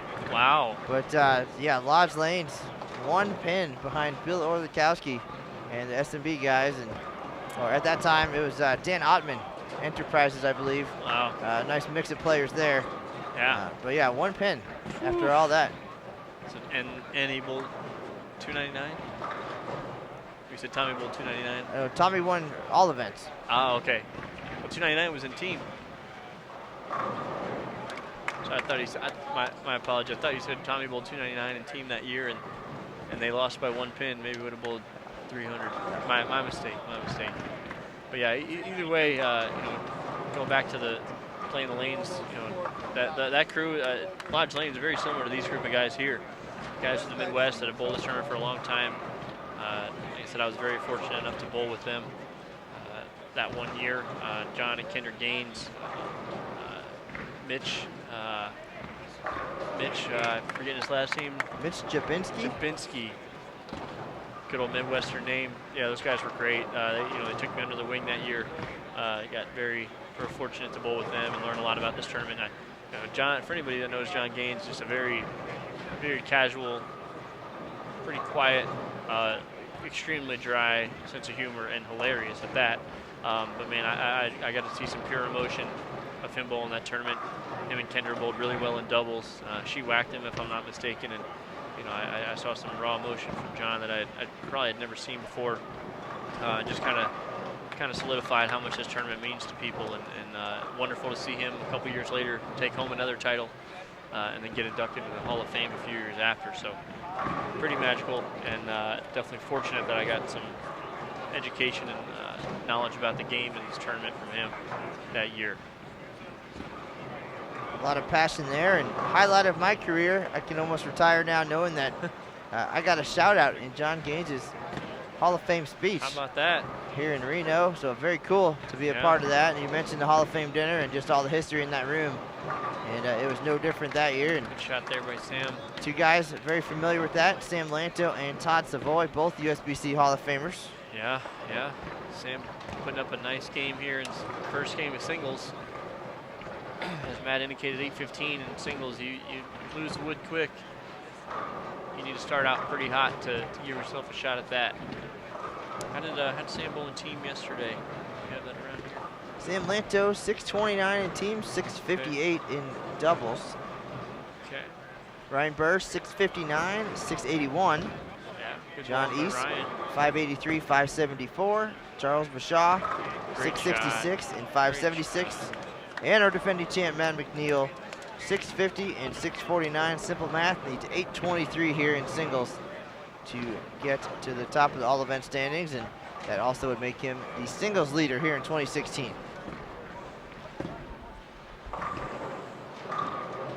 Nice shot there by Todd. Phil, wonder if he made a little move there. Nothing better than getting a Phil shot where you can make a little move, get a little feel. Set up your next game.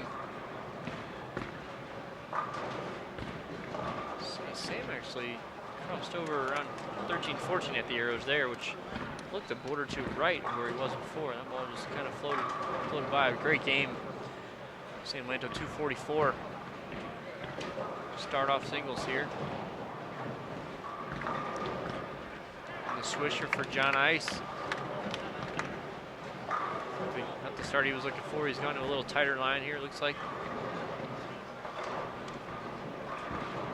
It's a Ryan Burr probably in the lead for this group so far today.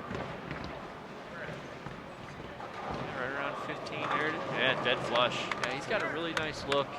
feeling pretty confident in himself. Can you imagine the pressure being a youngster coming into this group and just sitting through the announcements, going through all the titles, the 300s, the 800s, the 299s, just everything that gets announced here, which we've cut back a little bit, just focusing more on, certain things. On the titles alone, shoot. But yeah, just between obviously the guys winning 2 team all events titles and Savoy having 6 overall, and then McNeil's success with all of his honor scores. Very intimidating being a youngster in this group. Yeah, I was talking to tournament manager Dwayne Hagan a little while ago and saying they probably had to start the announcements half an hour earlier just for this crew. Great shot there, ring 10. Yesterday, a pretty amazing day at the Open Championships. You missed out, Mr. Larson. Yeah, I heard when I got here. We had 100,000. Our second 300 game started off things in the afternoon. And a 300. With a couple runs at doubles as well. Close calls, but nothing. But the 300 eased us into the 5 p.m. squad where we introduced Mr. McNeel as our defending champ, presented some awards to these guys for their top 5 finishes last year in team doubles and, of course, the all events win. And then Frank Clay from Illinois becoming the 18th member of the 100,000 pin club, and I think they calculated out, based on all of our teams over the years, more than 3.5 million bowlers have come through the doors at the Open Championships, and 18 members of the 100,000 pin club. That is pretty awesome. Welcome to the club, Frank Clay. 62 consecutive years here at the OC. Yeah, really cool. I saw him earlier walking by. He had a shirt that on the back it said, 60 years as he was starting up minors, and I might have had all the cities where he bowled on this shirt. Pretty awesome achievement by him. Congratulations to he and his team and his family. It's such a prestigious honor to reach that pinfall club. Yeah, we talked about that tradition a little bit earlier that this tournament has, and I was looking at the wall over there, and there was a gentleman who has 60 years, and he's 73 years old. Yes, Robert Teeters. Holy from Indiana. moly. He was a wide-eyed 12-year-old starting his Open Championship career back in the 1950s. Unbelievable. We'll see him this year for number 60 and 100,000 pins. Pretty much a done deal for him. Needs about 1,200 pins, I think. Wow. But yes, he well on his way. Is that ever? No one's ever going to catch that guy if he gets to Sylvester Thiel's age and he's bowling at 93. That guy still might bowl this event for 20 more years. I mean, that is just such a lifetime of participation and achievement, and man, I can't even fathom. I'm surprised 32, and this is my 10th year, and that's just out of range for me at this point. But very, very, very cool to see someone who has been participating that long and at that young of an age. I mean, nowadays with the level of bowling in the U side, it's probably likely not gonna happen again for someone that young will bowl in this tournament, just because the opportunities are so much greater now than they were back when he started 60 years ago. The landscape of bowling was very different than it is now, and all for the better. All the opportunities for those kids were before at age 12. It makes me wonder when his first one was, not when, but where. If it was a local tournament for him.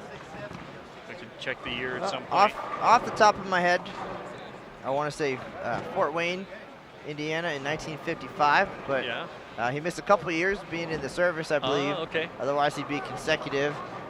But we'll have all the details on his performance coming up here in May. Very cool. We'll have a recap of that on bowl.com when he comes through. But Robert Teeters, 60 years and 100,000 pins. And pretty nice start here for singles for Lynn's Lakers. They need every bit of it. Sam Lanto, 244. Ryan Burr, 247. Matt McNeel keeping the hopes alive at 247. Savoy, 181. John East, 159. And Chuck Vishaw, 181. So the 5 guys we're watching for team all events: Lanto, Burr, East, Vishaw, and McNeel. Savoy on Lynn's Lakers 2. But we'll get a calculation again after 2 games and see what it's going to take to catch our bud Eric Vermelia in Junior Team USA support. Oh, fellow Minnesotan right there. So Vermelia and McNeel actually bowl league together on Friday nights. And Vermilia's group looking to become the first team to win back-to-back team all events titles since Lodge Lanes and John Gaines back in 97-98. Oh! 4-pin. Late swinging messenger there. Not gonna go. Yeah. Ryan, like I said, Ryan had a great look, pulled 247 there. Him and McNeel setting the pace that first game, and just they can stay ahead of it. I mean, it sure seems like they're going to put up a nice number here for singles. Well, McNeel with for Charles. essentially There. 2 misses left in the next 2 games for McNeel. 823 is the magic number. Yeah. Yeah, I mean, I remember if there's any, I watched the bowl, I think it was in El Paso, and it just, I mean, he just couldn't miss. I mean, so the guy in this tournament in the last few years that can do it, it would probably have to be Matt. So we'll see if he can get lined up. Like I said, he's still looking frustrated from his performance in doubles. Like I said, his emotions are on his sleeves as he resets there. Gives it a good laugh, might as well, and he'll reset. But you know, he's still not looking confident at this point. But that might turn around quickly if he starts up here with a quick double or triple. Give this a run. Got that smooth, soft stroke at the bottom. Just comes off nicely and reads the lane pretty, and his ball goes through the deck the right way. Boom. Yeah, a little confidence there. A little. The cool kids now call it a little swagger. There's a little swagger for McNeel. Yeah. He gave MC a little wink. He's feeling it. We talked about this last year in singles. Just things opened up for him, and he gave it a run. Last year it was 727, 734, and then it clicked for him 765. Sam Lanto inched a little left there too, on the right-hand side. So we'll see if Mr. Savoy here too struck the first ball. I didn't quite see where he threw it. He looks a little further left.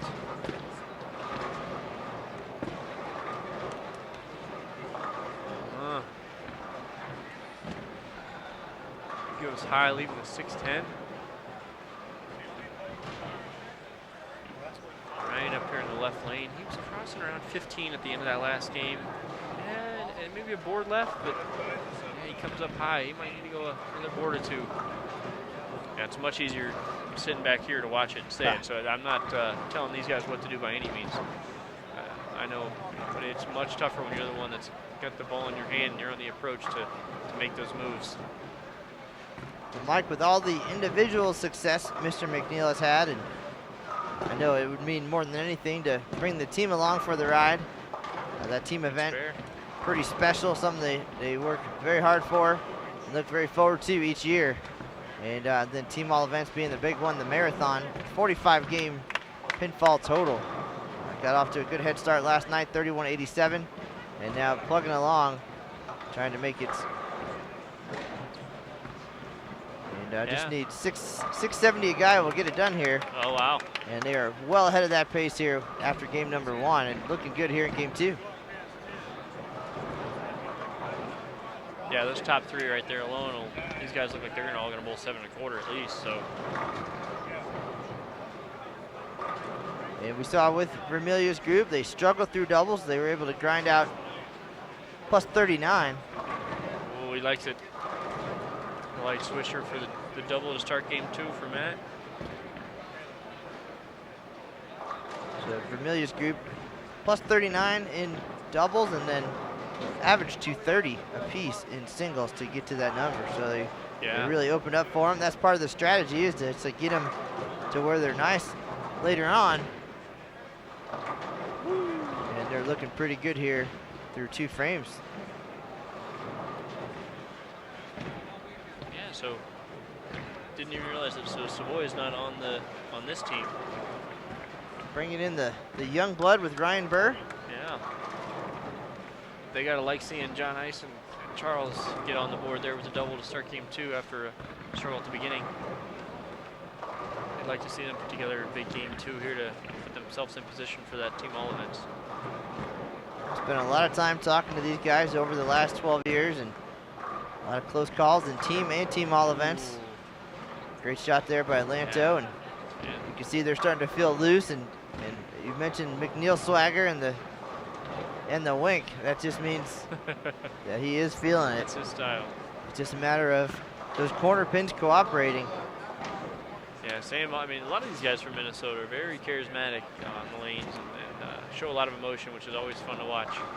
I remember watching old footage of Sam when he got inducted to the Hall of Fame, his Team USA days, and walking out shots and knee on the ground. The kind of what you saw back in the old days. Vera Papa and the likes just makes it exciting to watch. So great group to watch on the live stream here on Bulls TV. See if John gives a little flick and the swish. Good shot there by John. One of their fellow Minnesotans just recently this week made a run at regular singles. And he came up a little bit short, but David Bortson started with 298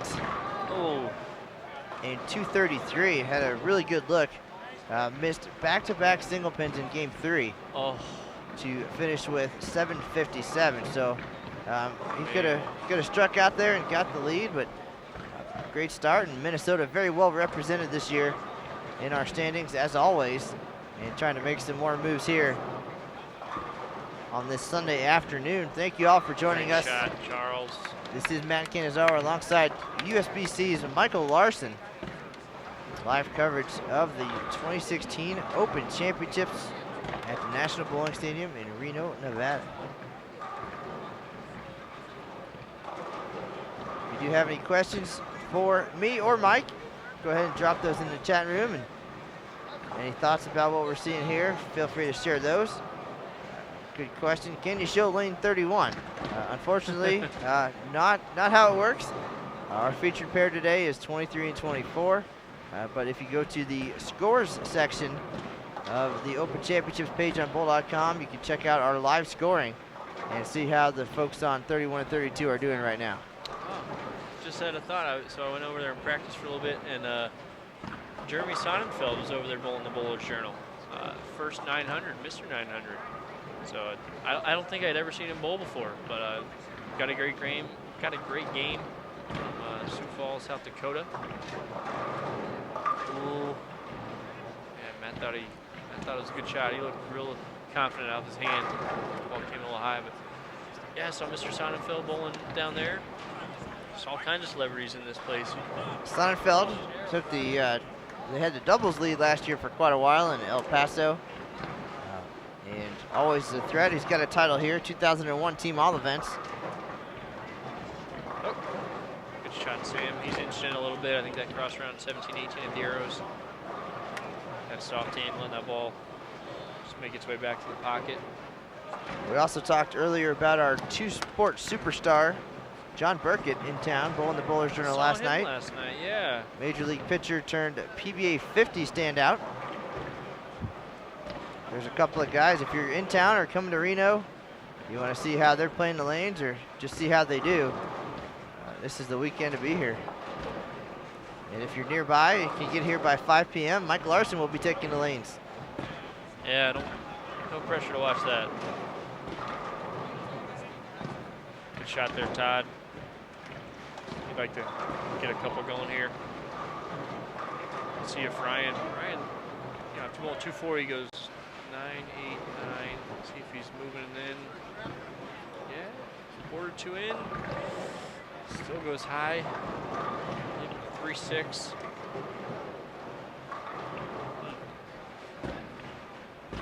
He's communicating with his teammates a lot right now. A little shoe maintenance, but mostly talking to the team. So Mike, work together. Big trip forward by John. A little bit of math for you right now. Matt McNeel, max score 825. Oh. So he cannot miss again until the fill ball. Right. 825, needs 823 to at least have a chance to successfully defend this title. Yeah, still a lot of bowling left to do in this tournament too. But taking the lead when you leave is probably always a good feeling, one that I would never know. These guys have done it a lot, so we'll see if they're up to the test here. Ooh. making moves here. Game 2 Charles of singles. And John bouncing back here after probably being a little disappointed in their game 1 and singles, working on that team all events. Both starting off with the front 4 game 2 here. 669 and change per guy to get that team all events number. We're gonna have a recap of McNeil's performance either way. Good shot there, Matt. High flush. Get some thoughts on being the defending champ once again. Perhaps we'll be able to share some feelings about team all events. Still about a game and a half left to go, but things looking great right now. Good shot there, Sam. Another double for him this game. It's always nice to have 2 doubles first 5 frames. 700 folks watching online right now. Thanks for joining us, Matt Canizaro and Mike Larson. I wonder if one of those 700 is Eric Vermiglia. Pretty good chance that Eric's at home watching. Unless he's out playing with PJ or something, he's probably watching. Well, there's certain teams that come through the Open Championships, and you definitely want to keep 1 or 2 eyes on them, knowing their past success here. This is one of them, Lynn's Lakers. Quite a few accolades. And definite threat. Yeah, so many accolades. Oh, looks like a ball change for Ryan. Yeah, so team chemistry is so important in this tournament. I mean, they're bowling singles event right now, and it doesn't matter. You know, they're all about the team and working with one another to make each other better. Great shot by Ryan there after getting some coaching with his team. Just got a text from Eric Vermiglia on the edge of his seat back home in Minnesota, no doubt. Been in this position before, 2013, 2015, winning team all events. And doubles going back in 2010. Didn't quite hang on for that title, but all part of the experience. Nerve-wracking, as they say in the business. And if you're gonna be nervous, it's sweating bullets right now. This performance so far, pretty solid. Yeah, they're gonna, as we turn to the back half of the set here, they're in good position, that's for sure. Shout out to Eric, Amanda, and PJ at home. Hope you guys are doing great. Hopefully the sun's finally coming up there in Minnesota, warming things up. Break out the golf sticks soon. See if Chuck can keep it going here. Oh yeah, great shot. Great shot. He's focused in right now, that's for sure. Chuck grinded a little bit there in doubles, 576. And just had a little bit of trouble getting that ball to make a move on the back end, but now he is dead flush. 5 for 5 here in game 2 after the 181 start. Making the right moves. Pretty good shot there by Todd. Unable to get the 7 out. Gonna get some momentum for sure, and for McNeel, again, just 1 miss away from not being able to repeat, but maybe in the big picture. In the big picture for McNeel, a miss would take some of that pressure off and maybe loosen the arm swing a little bit even, as then he can focus on the total team effort. But if we could read minds right now, I wonder what he is thinking standing in front of us here. Yeah, I wouldn't know what it's like to be in that position, to be thinking about taking the all events lead. I think I'm out of that, wooden team set, but I'm not sure that's on his mind at all. I'd have to guess that he's just focused on putting shots together here. He will tell you, most likely 1 shot at a time. We can't really think too far ahead, but we can. So we're doing that. You're very Still, good at that too, Matt. all events, singles, and team all events, very possible with some breaks like that. John East getting the 10 to go late.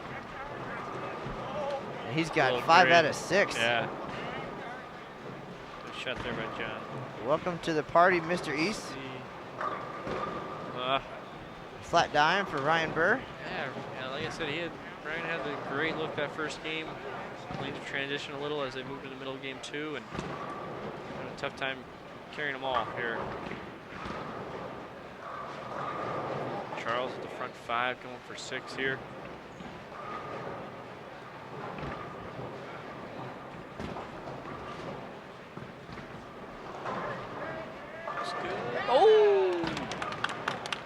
That's it. Got to get those breaks. Team likes it.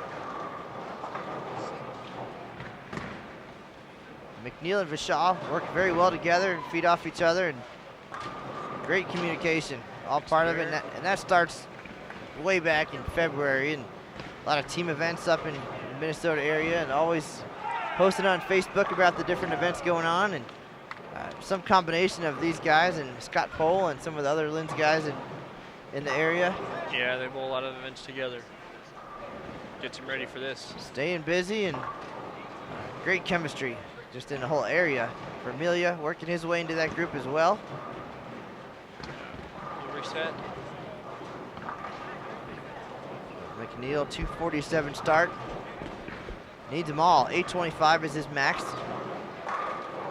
815 our singles leader, Robert J. Burrs. And 2122 the all events number. It's good, he likes it. Great shot. Great shot.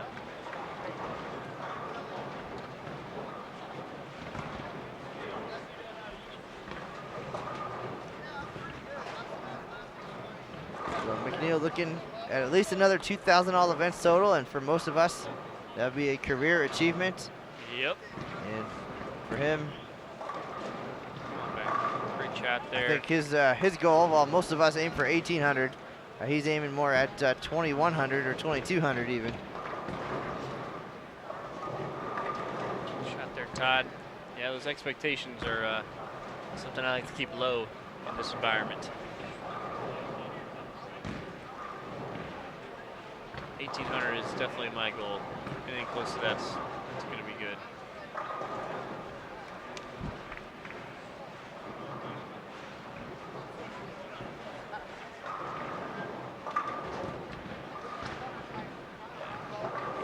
Change quickly for Ryan here.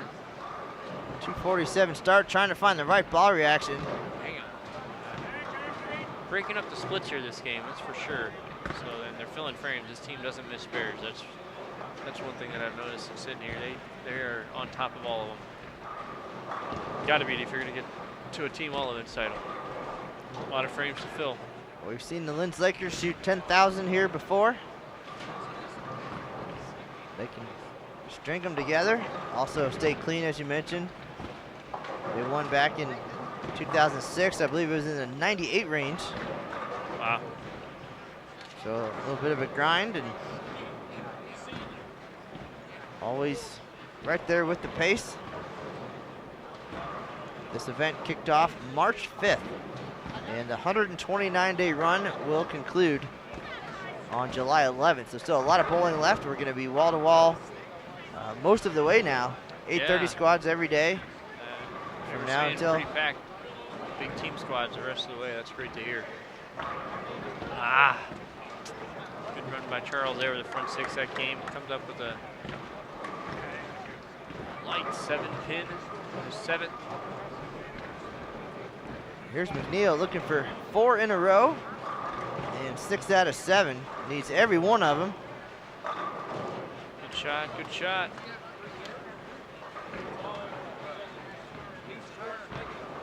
This is going to be a big game too here for them, for the team all events. Really big. We'll have the calculators out. Our numbers guy, Aaron Smith, not in the building, but we will do our best to let you know, unofficially of course, what those numbers are. We'll get confirmation as soon as we can. Perhaps hear from Mr. McNeel after the conclusion of this singles event, win or lose, and we'll have a recap for you on bowl.com later tonight.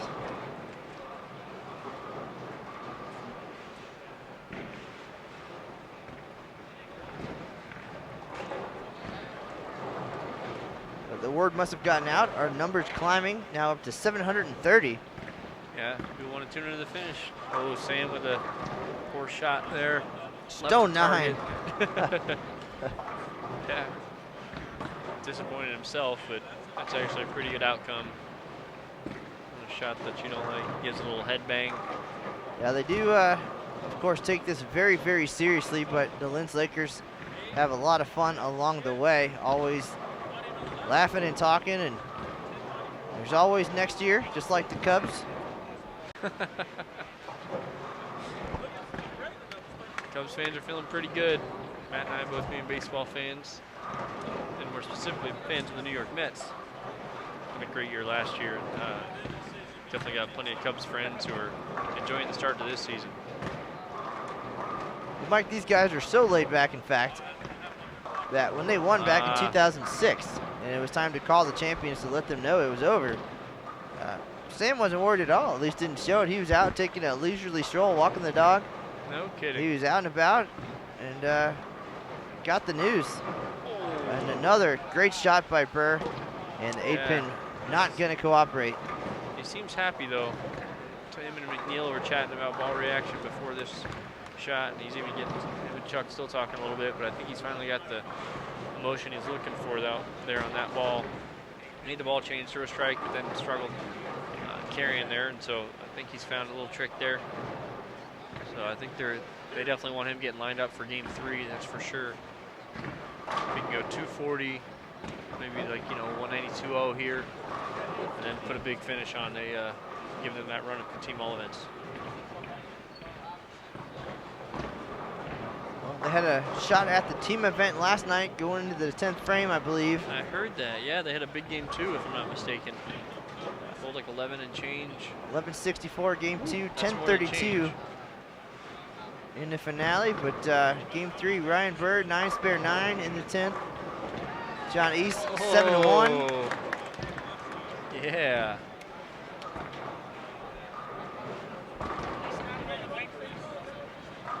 This is fun, isn't it? Man. Just the competition out here.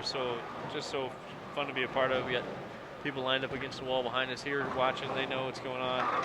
Great shot, Matt. Big 5-bagger for him. As soon as Matt Canizaro over here mentions that he needs them all, he proceeds to throw the next 5 after the 8 count in the 3rd. I'm 100% confident he's got those numbers in his head. But usually one shot at a time. The goal every time is to get them all. Oh, yeah. Shot there, Sam. Foundation. Nearly showtime for you, Mr. Larson. Yeah, sounds like it's about time to head back. So appreciate you, Matt. Let me be a part of this. Having a nice little seat here and watching some greatness. Hall of Famers and champions of this event getting to participate. It's always fun to watch them. Hope everybody back home enjoyed watching on Bowl TV. Let's watch one more for Ryan. Oh, yeah, he got that right off his hand. We're going to do some more communicating as a team. They, like I said, they want to get him lined up for big game 3, give this a run. So good luck to them as they finish up. Appreciate everybody tuning in. Matt, thanks again for having me. When you get back to the squad room there, make sure to turn on Bowl TV and keep an eye on things until the announcements start. Otherwise, you can check out the recap later today on bowl.com, and of course the official Open and Women's Championships Facebook page. All your news and notes. And when it's time for the cameras to come out, Mike Larson, I'll be ready for you as well. Awesome. Appreciate it, Matt. Take care, everyone. All right, that was USBC's Mike Larson checking in, giving you a heads up on USBC Convention and everything going on in the world. And now we'll turn our attention back to the final frames of game number 2 of singles. And nervous Eric Vermilia and Junior Team USA support at home keeping an eye on things. Lens Lakers trying to take that top spot in team all events right now. Matt McNeel still alive for a chance at a 2nd consecutive and 4th overall all events title. He needs just about every shot the rest of the way, and with that 6-pin, his all events dreams have concluded here in 2016. However, team all events still a great possibility, and why not bring the team along for the ride here in Reno.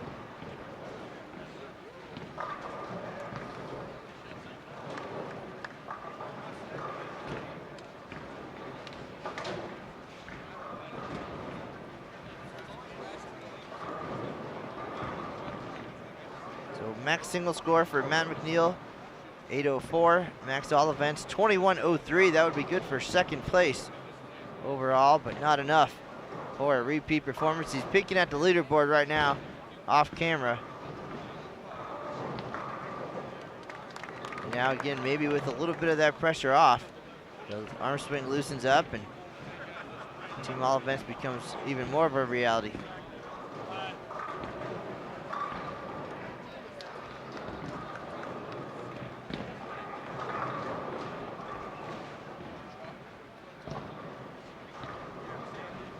Do some calculations after game number 2 and get at least a rough estimate of what we'll need in the finale.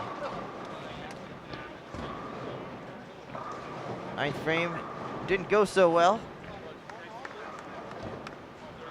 for Lynn's Lakers, but trying to get on track and finish strong here. Great shot by Lanto. Savoy with the 7-pin. Just one open on the board here in game number 2. So filling frames and stringing strikes as well.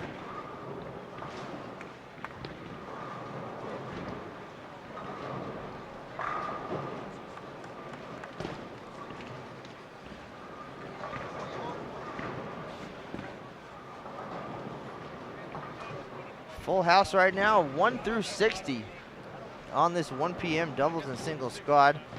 5 p.m. team event coming up next. Busy weekend, some great bowlers here in town, some great scores. And if you missed any of that, you can check it out on bowl.com.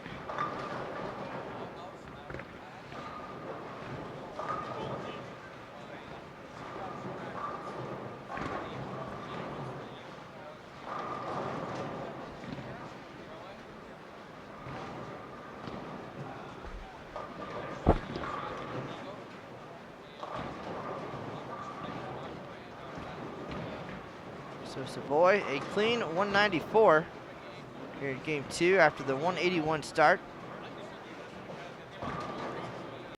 Strong finish for Lanto. They'll be in the 230s. East and Bashar really stepping up here in game 2.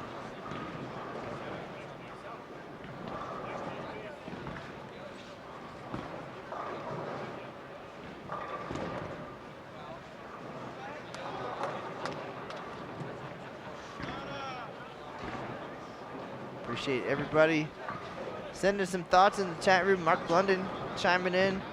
I know it is time for the Bowler Show. My usual Sunday appointment.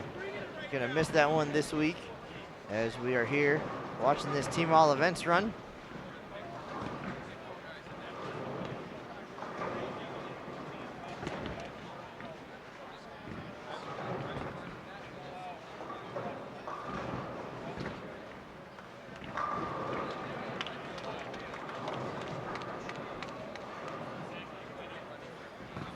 Ryan Burr, first hit in the 10th.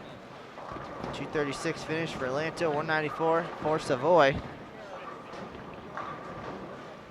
And a wrap 10 for John East after the first strike.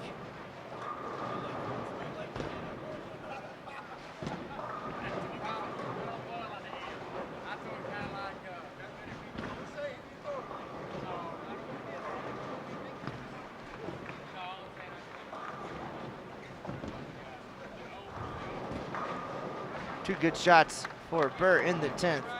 They'll be in the 180s. Great team effort. One guy struggles, pick him up, communicate.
Again, your 5 for the team all events right now: Sam Lanto, Ryan Burr, Matt McNeel, John East, and Charles Vashaw. Todd Savoy not part of the equation here. We'll have a calculation for you in just a minute. They shot 1078 game 1. Lanto 244, Ryan Burr 247, McNeel 247, East 159, and Vashaw 181.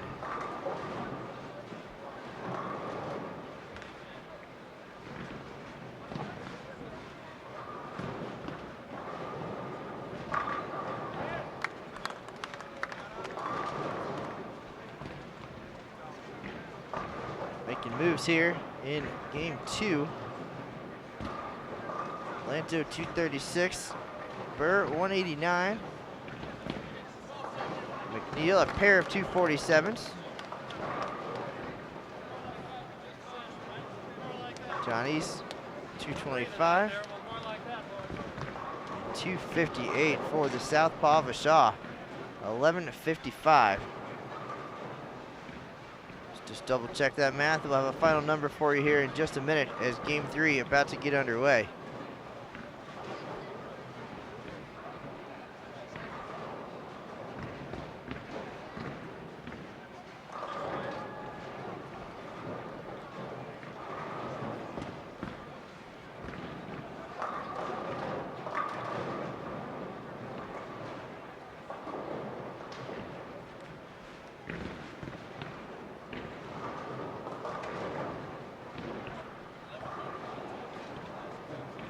All right, so based on my unofficial calculations, Lynn's Lakers needs 11-14 here in the final game of singles to reach the 96-72 number put up by Junior Team USA Support 1.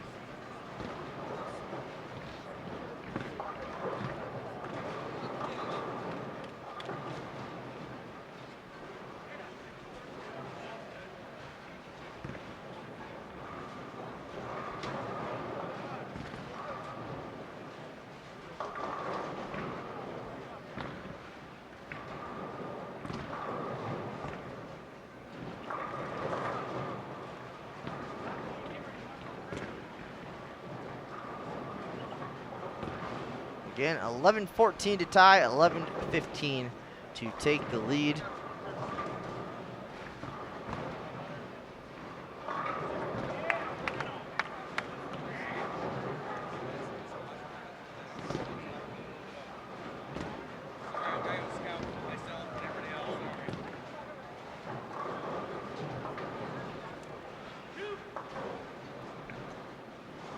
All right, so 11-14 is a sizable number. That is definitely not a gimme. It's 222.8 a guy. They had 1078 in game 1, 1155 in game 2. It's gonna take some work here, and the breaks are not going their way so far to start game 3. Got open frames from East and Lanto, and McNeel can't get the messenger to take out the 7.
Uncooperative 10-pin for John East.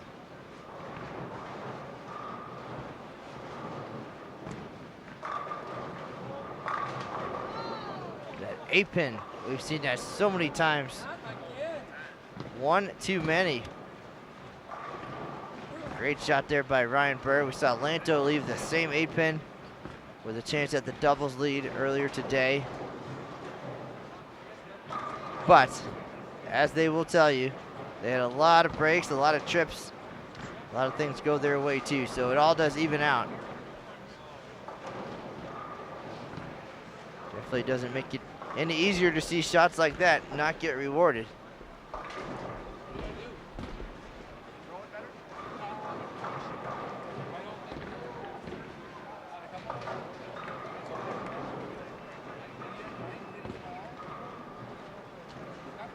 All right, we got confirmation from our folks at center desk. 11-14 to tie. So everybody has my back here at the Open Championships. I appreciate all the hard work of the staff, not only on the lanes, but at bowler services and check-in. Everybody working together, a well-oiled machine. Check-in, double check-in, triple check-in. We'll have the score sheets printed out here. As soon as they're done bowling, we'll get the official final number from the bowler services staff, as it could come down to the very end.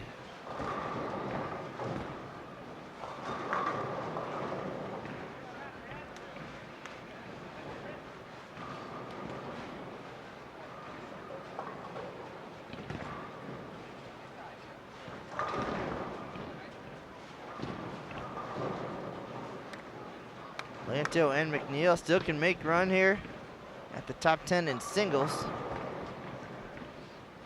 Take a little bit of work, and the big picture, we've been talking about it for a while now, team all events. McNeel's all events run ended individually late in game 2.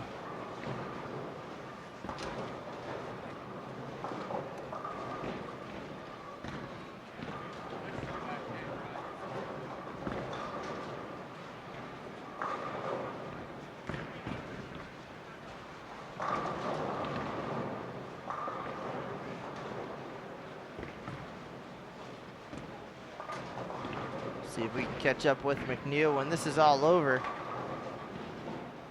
7 frames to go.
East and McNeel yet to strike here in game 3. 11-14 is a sizable number, especially on this year's 39-foot doubles and singles lane condition. 10-pin goes late for McNeel.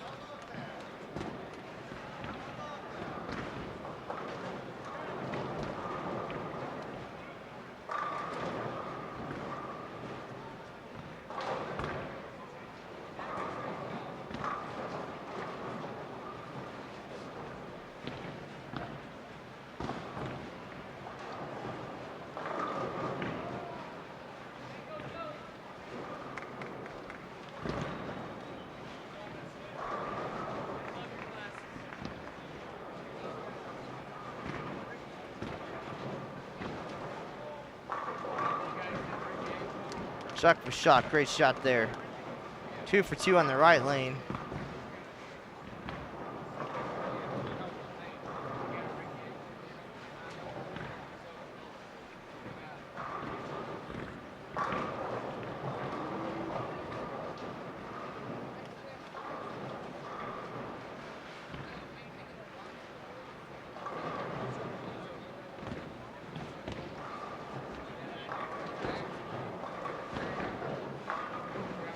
Matt McNeel had a recap last night on Facebook, a video talking about their performance and team. They had a game plan, they stuck to it.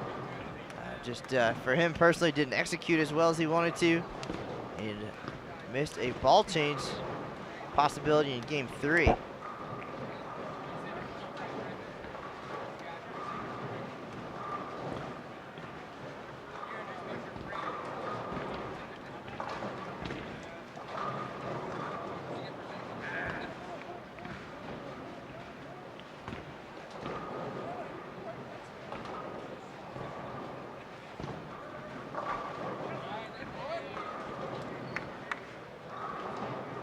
Watching continued live coverage, 2016 USBC Open Championships with Matt Cannizzaro. Thanks to our gold partners, Columbia 300, Hammer, Kegel, and Storm for all the support.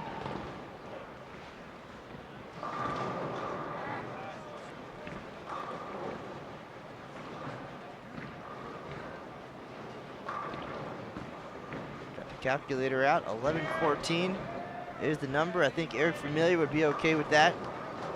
That would mean a tie atop the team all-event standings. 11:15, and Lynn's Lakers get the lead. Matt McNeel can't get the 7 out there. Denied the double.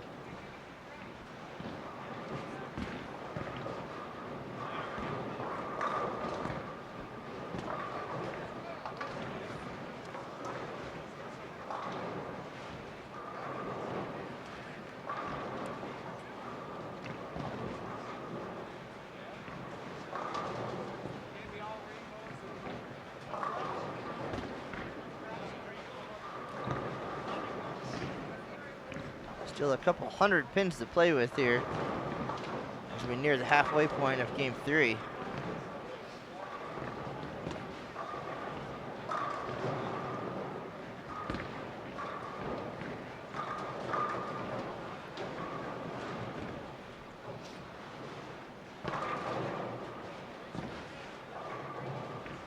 Right now we're on lanes 23 and 24 here at the National Bowling Stadium, and the bleachers right behind us.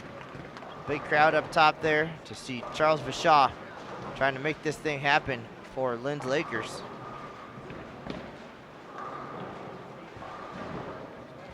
$31.87 in team last night. That's a top 5 performance. Working on cracking the top 5 in team all events as well, but would love to be in the lead. Claim a 3rd title since 2002.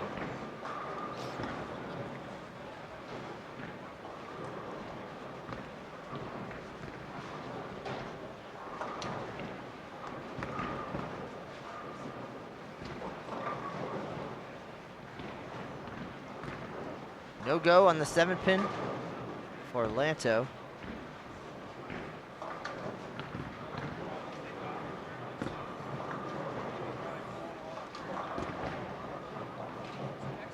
A lot of 9s on the scoreboard here in game 3, but running out of room quickly.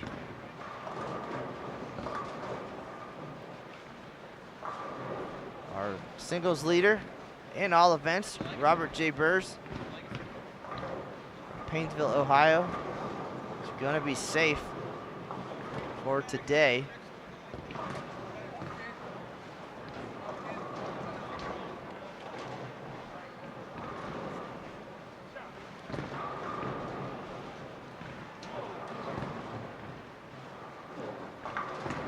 Those numbers holding up since March 15th. 6 weeks to the day since Wycliffe Lanes came through. Left with the lead in every event. Now holding on in double, singles, and all events.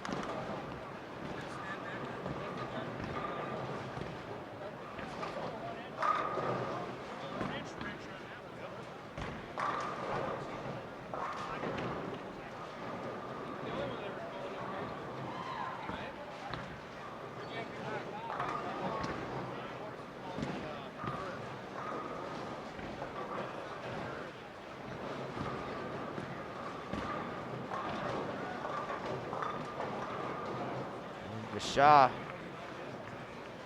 369, tough spare here, 3/4 of the bucket.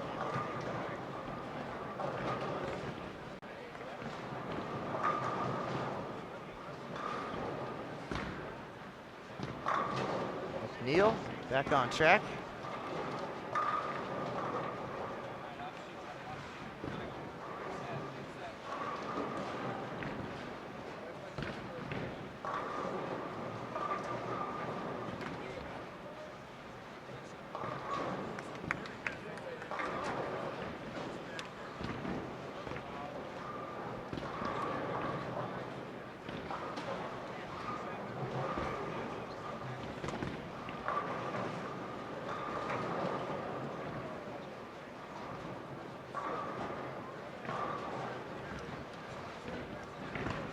Still a little bit of room out there. We're in the back half of the final game of singles now.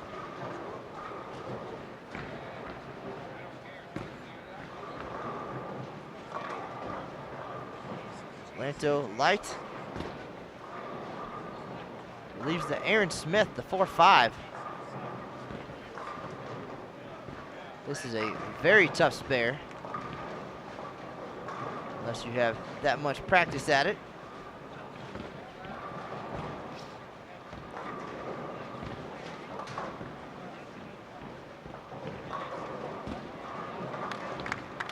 East mixes him up, and things slipping away a little bit here.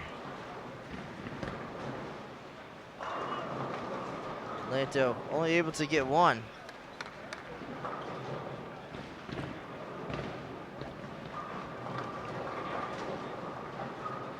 If you're curious about the lane condition here, you can visit bowl.com/openchamp. Click on the lane conditions tab and you see the graph for this 39-foot pattern. Team event 38 feet. We have an overhead 2D and 3D.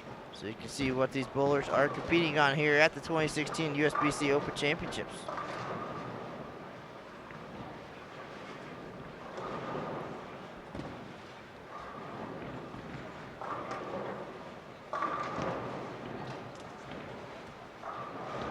Fast 8 for Ryan Burr.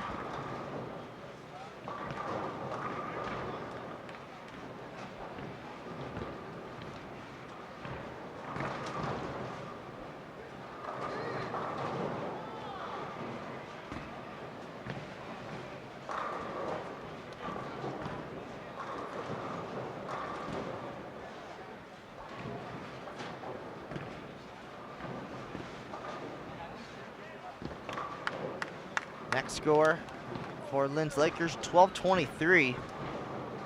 They need 11-15 to take possession of first place. A lot of momentum in game 2 and some head shaking here in game 3.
Still in the mix here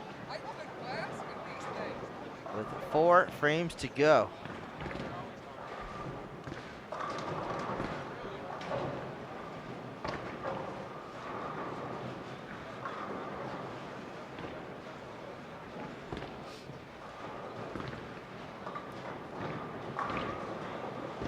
Got a Gary Green request in the chat room. Gary here in singles, 193, 223.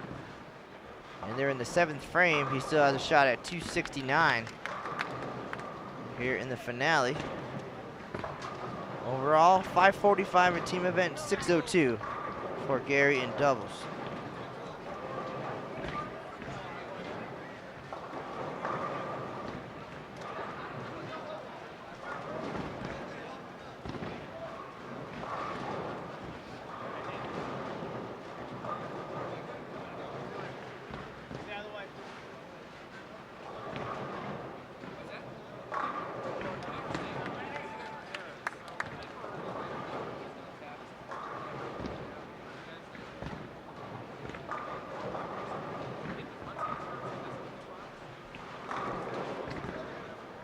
All right, so with 3 strikes so far in frame number 7, nothing has changed for Lynn's Lakers, and 4 for 4. John East with the 3-bagger. Not a lot of misses left, but still just a little bit of room there. Enough to make Junior Team USA Support 1 a little bit nervous. Those guys spread out across the country. Steve Novak in Michigan, most likely at the Detroit Cup this weekend. Anthony Lacaze from Hoffman Estates, Illinois. Vermillion now in Eagan, Minnesota. Matthew Tuckfield and Jeffrey Mersch from the Orlando area in Florida. Those guys always with group texts and such going on. Even if they're not watching right now, Eric is. I'm sure he's keeping them informed that there's still a possibility of not making it through this squad here.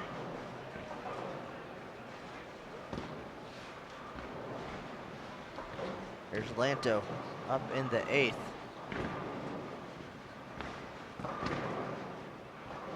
Six-time titleist Todd Savoy, not a member of Lynn's Lakers 1. So the other 5 guys are the 5 we're watching as Lanto goes high, leaves the 310. After the 244, 236 start. Things not going well here for the Hall of Famer in game 3.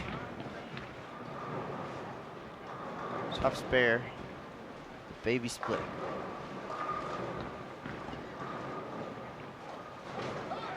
Nice spare pickup just on the right side of your screen on lane 25, the 210. Lanto, no trouble with that 310.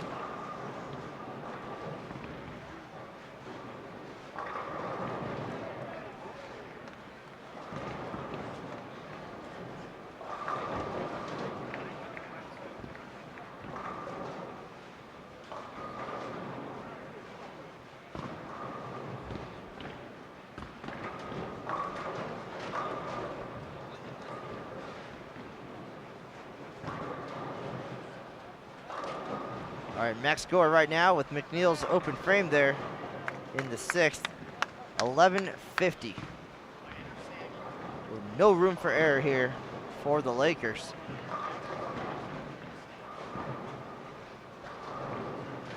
And East misses the 10 pin.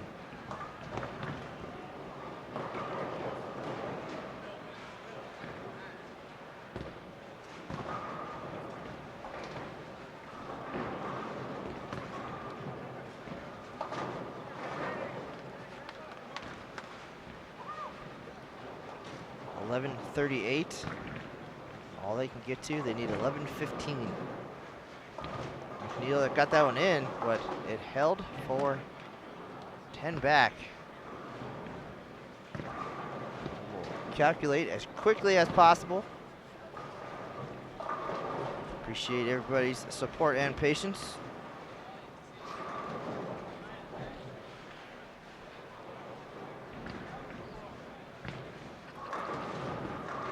Shaw been throwing it very well these last 2 games. Doubles up.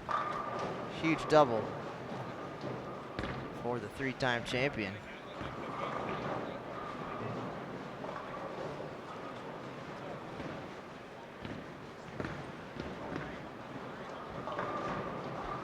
Nice break there for Savoy.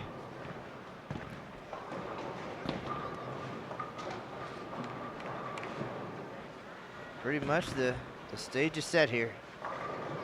Hall of Famer Lanto, future Hall of Famer McNeel, and the rest of the Lakers got to step up, and Lanto goes high once again, leaves the 3-6. Loses 12 pins there, 11-26, the best they can do. And a flat 10 pin there. Another 10 pins. That is it. No more misses.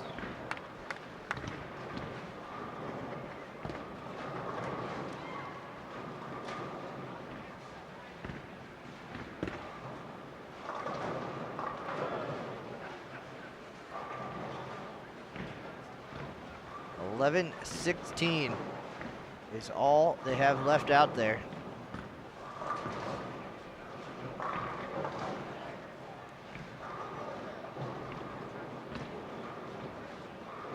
Youngster Ryan Burr, solid here in singles, 247 and 189. Working on the double. McNeel also working on a double. Chuck Vashaw working on a double, but none of that matters, and there it goes. Mathematically eliminated. Eric Vermilia, go by PJ Whopper Jr. Know these are your good buddies here, the Linz Lakers. But out there on the battlefield.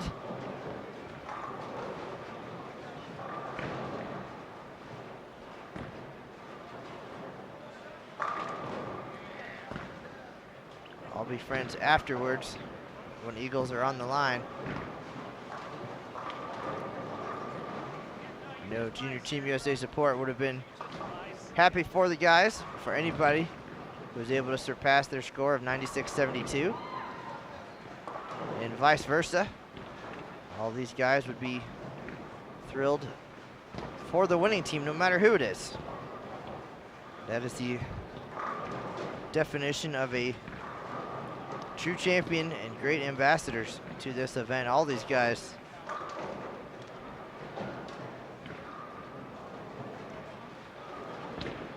Lanto gonna finish things off first, so they can at least get a top 10 finish out of the deal.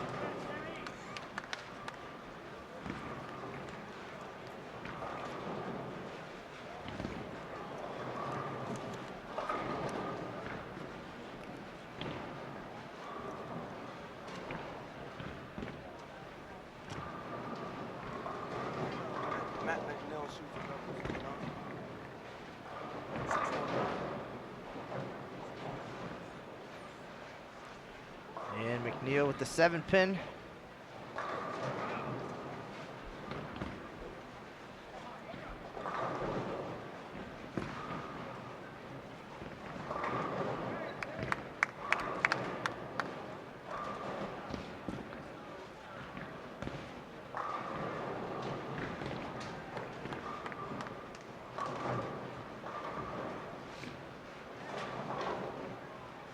All right, final frame coming up here for Linz Lakers. Awesome run, so much excitement today. Made a doubles run. Savoy and Lanto, the Hall of Famers, came up just short, 13:30. That'll be in the top 10, but just out of reach was that 13:41 leading score. And to have a shot at Team All Events with 2 frames to go, gotta be a pretty awesome feeling.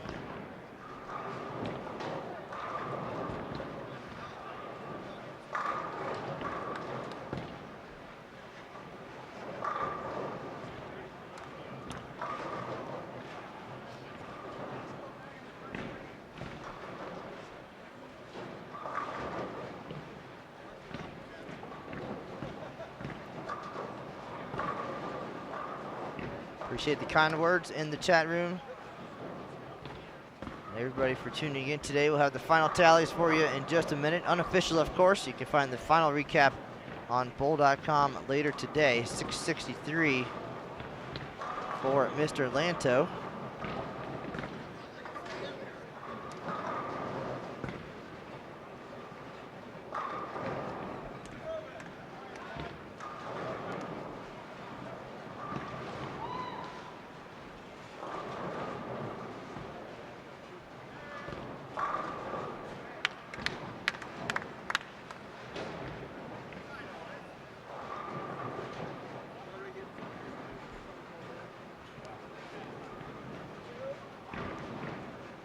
Gary Green on the other pair finishes with 642 single set. 644, I'm sorry.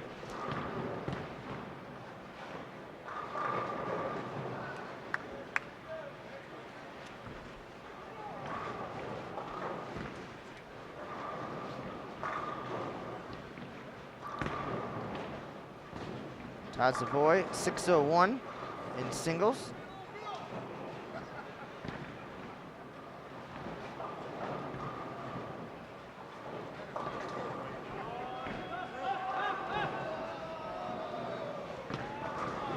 So the mood getting a little bit lighter here now that the run is over. But what a great couple days for the Linz Lakers. Top 10 performance, top 5 even right now in the team event. Ryan Burr, a solid couple of days as well. 655 here in singles. He might end up being the high guy for the Lakers here.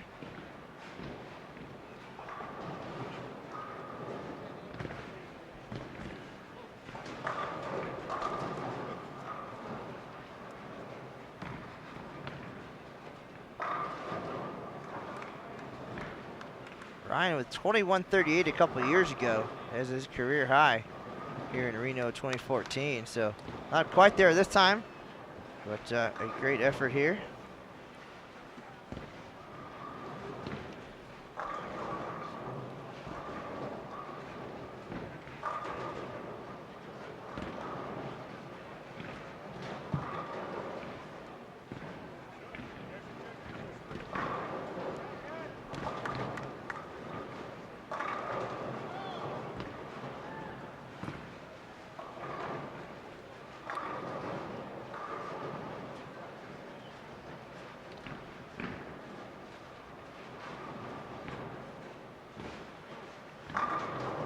Final tallies for Linz Lakers 2 as we get wrapped up here. Tom Corbett, 626 in singles. Joey Robillard, 618. Gary Green, 644. Luke Voigtlander, 647. From top to bottom in the all events category, Tom Corbett, 738. Gary Green, 1791.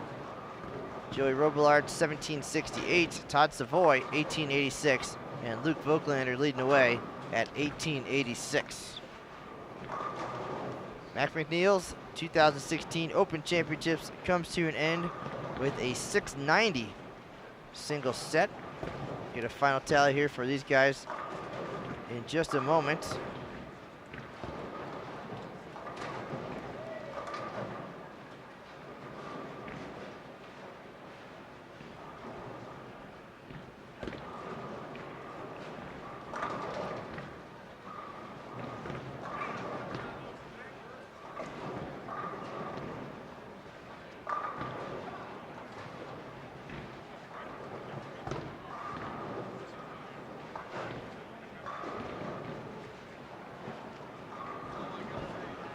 Final shots coming up here for Chuck Bashaw.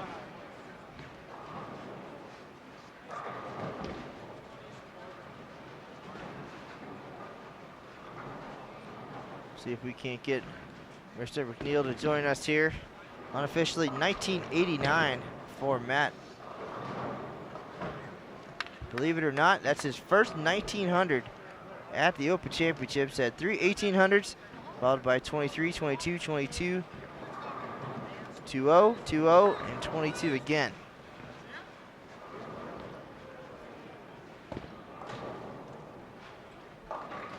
Final shot coming up for Bashaw. The guys going to start packing up.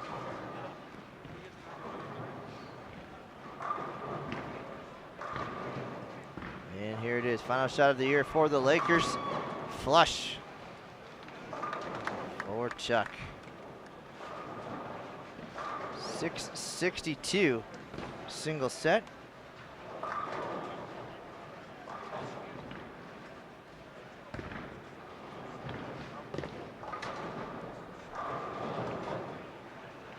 All right, final tally coming right up. On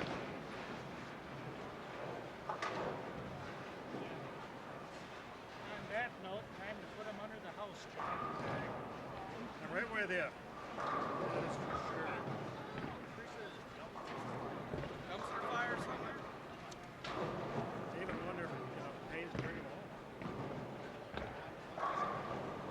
All right, unofficially, Sam Lanto, 1950. Ryan Bird, 1995. John East, 1744. Chuck Fashad, 1904. Matt McNeil, 1989. His first 1900 at the USBC Open Championships. Unofficial team all events total, 95.82, which is good for 5th place. Rundown of the top 5. Junior Team USA Support 1, 96.72. Crankers Aren't Us, 95.99. Wycliffe Lanes, 95.98. SMB Pro Shop 1, 95.87. And Lynn's Lakers 1, 95.82. That is going to do it from the National Bowling Stadium today. Mr. McNeil is going to step aside here. Not going to get a catch up with him on Bowl TV, but we do appreciate everybody joining us here for today's broadcast. We'll be back on the air coming up in about 10 days. I believe that is our Brianna Caldwell Team USA member team event. You can find the schedule at bowl.com/livestream. But we do appreciate everybody joining us today. What a day here at the Open Championships. It had a little bit of everything. We'll have a recap for you later today on bowl.com. Thanks for the kind words. Thanks for tuning in. That's the news for now, and we'll see you on the lanes.